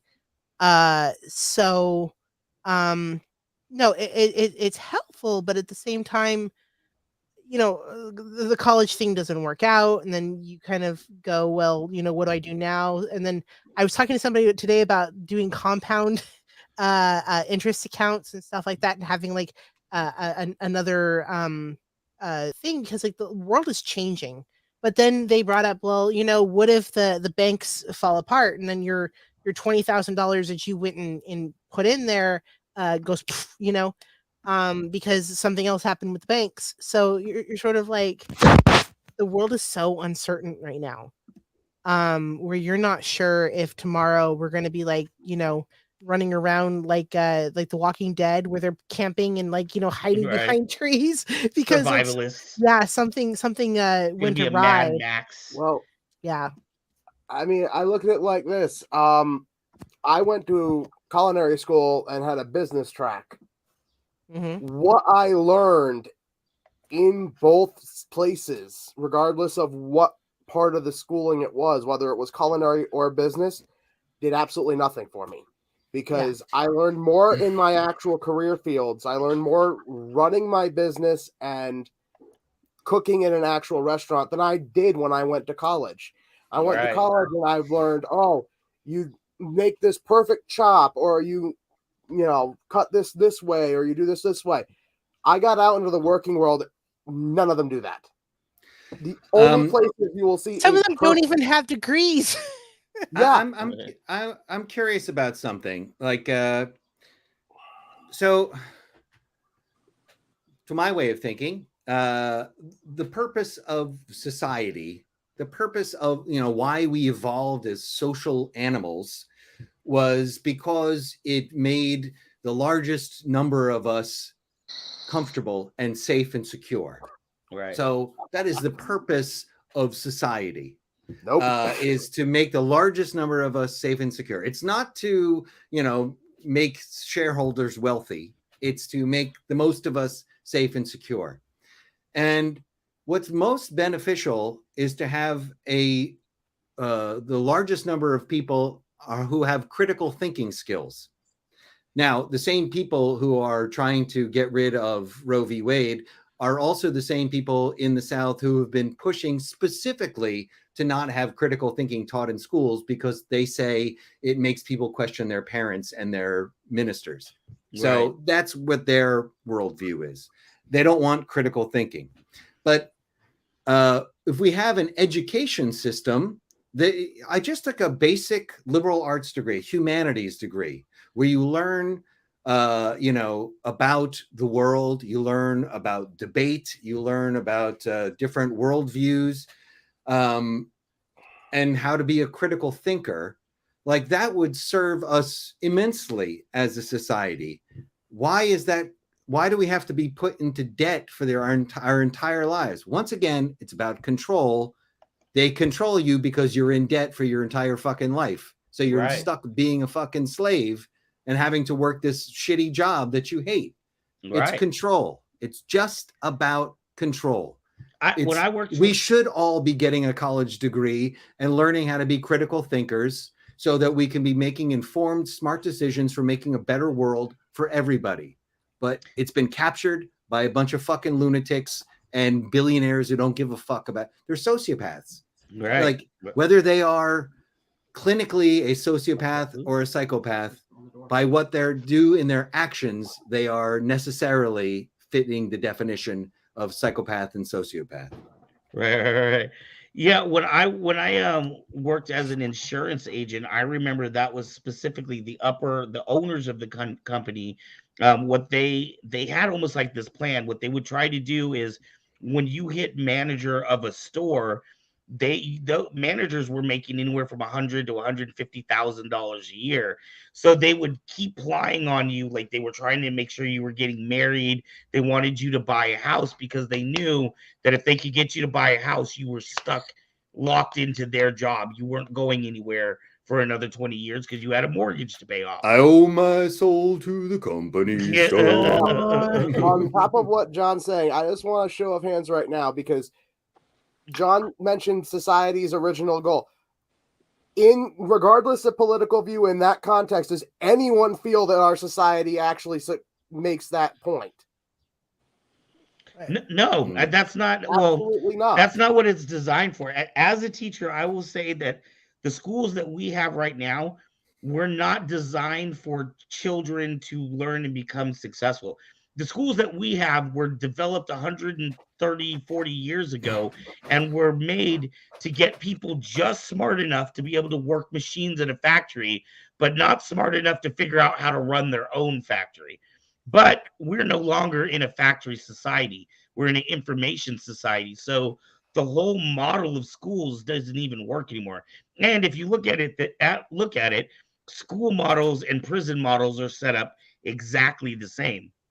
So that's a whole different debate. I can control. So the real question here is this: no matter what side of the coin you're on, whether you're on one side or the other, nobody feels safe and comfortable in the society as it is.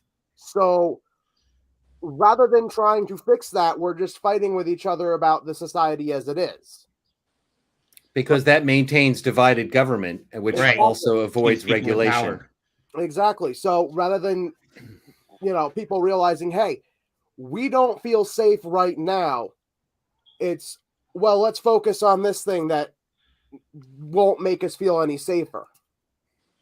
Yeah. Right. Well, when they had with their last election, they were talking about the Russian bots and stuff. How the Russian bots they were playing both sides. It wasn't that they were all like, "Oh, vote for Trump, vote for Trump," but they were trying to cause discord on purpose because the whole point didn't really matter who won the election as Sure. long as we can keep everybody fighting with each other. Yeah. Exactly. That's the thing. I know a number of people who I get along with really well who are Republican. They may not always agree with me politically, but they're not horrible people. Right. I think I would probably like to sit and listen to music with David. Yeah, exactly. I think we probably Exactly. have a very similar taste in music. Although I'm not a fan of Slipknot, but David, I do I'm not a love fan metal. of Slipknot either. I like the the 80s and 90s landscape has thrash. changed. Yeah. David and I enjoyed getting into a very heated lightsaber battle. I mean, I was raised by Republicans, and I'll admit, when I went to college, I went to a very free-thinking college. More people are Democrats than they are Republicans in there. But and I probably swung in my youth to very Democrat. But at the same time, you get older, you see the way the world really is once you're required to have your bills and vote and have families and participate in the way the world is. To the point where you start to go, oh, and I start to say, why does there have to be a divide? Um, why can't there just be someone who's right for the position instead of someone we're voting party lines? Because there's been Republicans I mean, I've looked at presidential elections or even elections at all and been like, the guy on my side is an idiot and the other guy kind of has a point, but I don't like where he stands. Right. So Exactly. yeah. I've often said that I honestly believe, and again, I'm not trying to get political, it's just what I think, but a lot of the people that voted for Trump were the same people that voted for Obama. It wasn't necessarily the candidate himself, it was the person who looked like they most represented change from what was going on at the current time. So, Yeah. hey guys, I'm having a lot of fun. We've got about 3 minutes left. So we're gonna run a couple minutes over, but I want to start getting wrapped up. These conversations are always amazing. And I feel like we never end where we start. But that's okay. That's the fun of the show. Well, I'm going to go around in a circle. If everybody can leave, if any information, if people want to find you, if there's anything you want to promote that you have going on, please do so. We'll try to keep it to about 1 minute to 2 minutes. Dave, you got anything? Not really. I do want to say one thing. So just like you said, it'd be kind of cool to hang out and like listen to music. That's the type of mentality I'd like to see more people with other political views have. Right. Because I mean, yes, I'm a Republican. I'm conservative. I'm probably a little bit closer to the middle than the right. But I was in the military, and I once swore an oath to defend the Constitution against all enemies, foreign and domestic. For what that means to me is that I don't really care what your view is. I will fight to the death for your ability to have it, Right. for your ability to express it. As long as you're not trying to impose your view to mean that I'm not allowed to have one as well. Right. Well, that's what gets difficult when you have something like Roe v. Wade being overturned, because then you are specifically denying that same right to women. So, well, that all it really does is just takes it out of the federal government's hands and leaves it in the states. That doesn't abolish abortion. It just means now it's up to the states to handle their own. Which Yeah, but honestly, we all know I what that think I means. think they should. Right. Right. Okay. Well, we will agree to disagree on that one. Fair enough. Hey, fair enough. And that's why I love this show. We can do that here as safely and comfortably. Jim, what you got? Well, I agree exactly with what David was saying, because at the end of the day, you know, political or not, we are all really, a lot of us, and I mean, if you take politics completely out, a lot of people have the same viewpoints. They might be a little different in where the way where they're coming from and how they get there, but a lot of the times, my Republican friends, I swear to God, if it wasn't for the fact that they were registered Republican, you'd think they're Democrats. They don't want someone telling them how to live. They don't want someone telling them and trying to impose their own will on them. At the same time, they're really cool to hang out with. The only place we differ is on that one view. Other than that, everybody gets along, and 95% of the time the rule is, we don't discuss politics around each other, because it makes tension and causes a lot of issues. Right. Hey, Jim, I definitely know you got stuff to plug. Let people know how they can find you. Yeah, if you guys want to check out our stuff, StarForgeSabers.com. We're adding 2 new sabers on the site in a couple days. We just got the okay to start advertising them. I'm waiting a little bit, though, because I want to see what our price structure will be for our Xenopixel and Golden Harvest. We just added Golden Harvest prices on the site the last couple days, and have been doing some really successful stuff at the conventions. Woo-hoo. It's a good time to be a nerd. All right, Mr. John. I just shared something in the private chat that you can. I decided for today. Well, first of all, John D. Michaels, as it says my name there. Do you want me to share it as an admin, or do you want to just share it in the chat? Sorry, I'm asking real quick. Oh no, yeah, you can put it up on the thing. This is I don't. Can people copy that? They can't, can they? They can copy it in the comments if I post it. Oh yeah. Post it. Okay, this is a web series that a friend of mine named Calvin Yeager made, and I'm the narrator in the 4th episode of it. The first 3 are just him. He made it with his phone, and then the 4th one, I actually was the cinematographer, and I'm the narrator, and it's kind of like a faux Twilight Zone episode.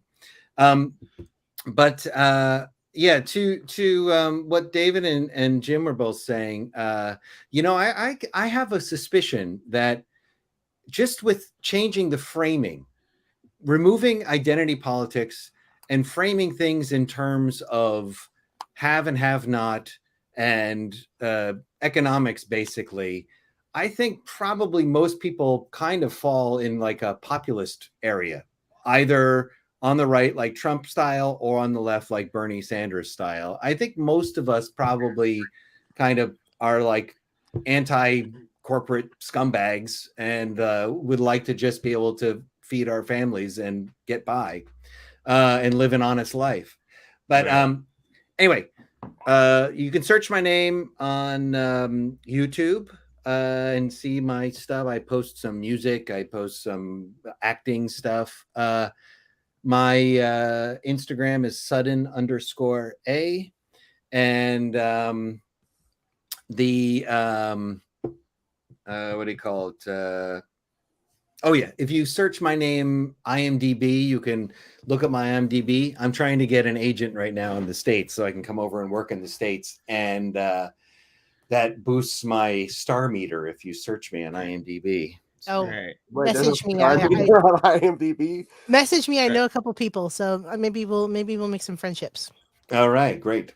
Yeah, and for those that don't know, because Mr. John's like, for people that may recognize the voice a little bit, you guys may know John Michael from Squid Game, but he was wearing a mask, so you didn't really get to see that lovely face underneath. Mm-hmm. This pretty face. I'm excited to check out your new project. You were talking about like a horrific one that you were working on.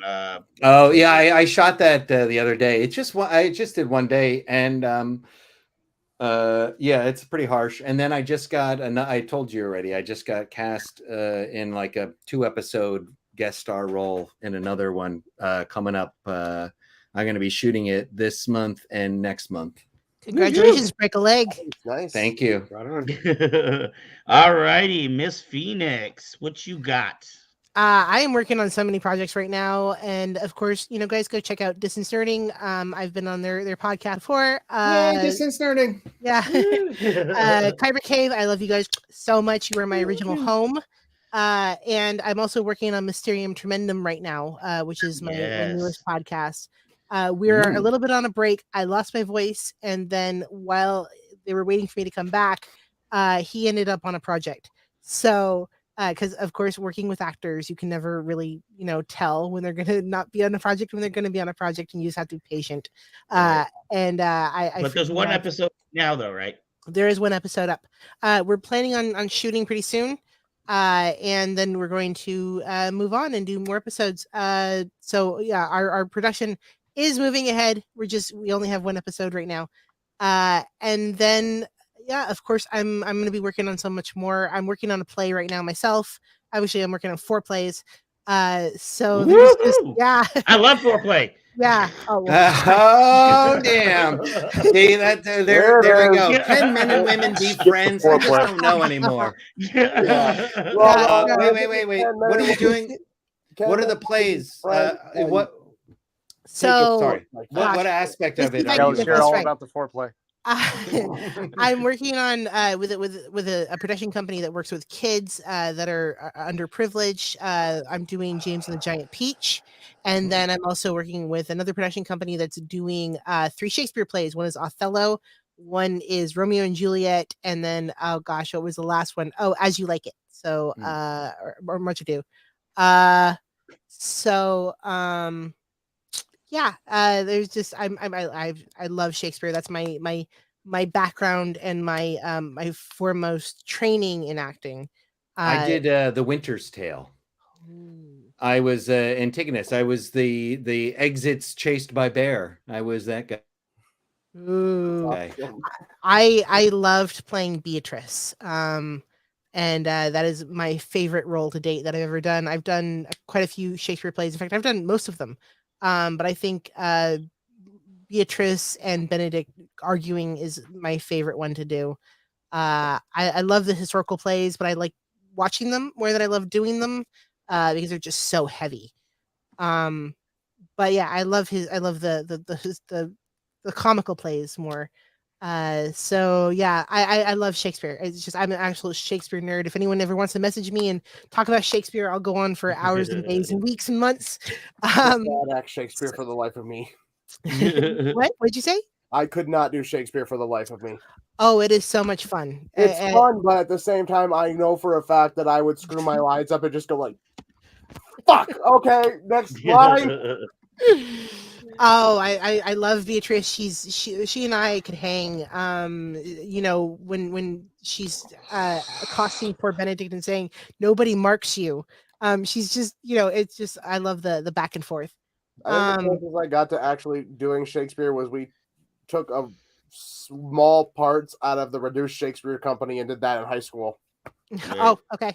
Yeah. That was about the closest I got because it was the only time I could actually do Shakespeare and have it be understood by me because I don't understand half of what they're saying.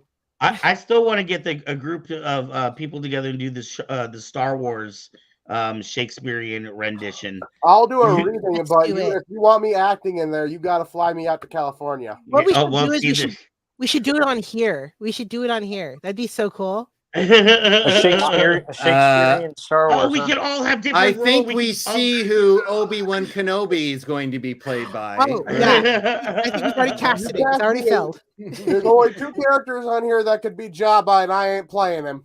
Wow. I'll show off my pound of flesh. Oh boy. So right, guys. yeah. Thank you so much. Yeah. All right. And as you? For me, I am Arc Excala with the Kyber Cave. Please check out our website, kybercave.com, for all your saber needs. We are going to be at Waterfront Comics tomorrow morning from 10 to 2. And then next Saturday, we will be at Powerhouse Comic-Con in Alameda. So make sure to check us out. And don't forget, oh, we have our outro too, Phoenix. Don't forget, every Sunday night we do Saber Rattle. This next episode will be episode 94, I believe. And we are giving away a Saber this Sunday. We give away a Saber every 50 subscribers, and we just hit 500. So, yay! Awesome. We are giving away the Saber of this Sunday. So make sure to tune in at 7 p.m. and you might be the winner. So you've lined up Tara Strong for your 100th episode, right? Yeah, right. If you can make that happen, dude, I will fly you out here. Hang on. I'm gonna get my phone right now and call Miss Minutes. Right. Yeah, we're on. All right. I have connections through New York. I might be able to pull it off. And dude, then if you can make that happen, I will forever be in debt. William, thank you for tuning in. William tunes in every week on both of our shows. We appreciate you. Thank you, Gloria, and thank you to everybody, Steve, Andres, everybody else who has tuned in tonight. We very much appreciate you. Let me know when to let it roll. Okay. At this point, WB needs all the help they can get with positive advertising. And with that, have a very good night, guys. Mwah. Mwah. See you guys on Sunday.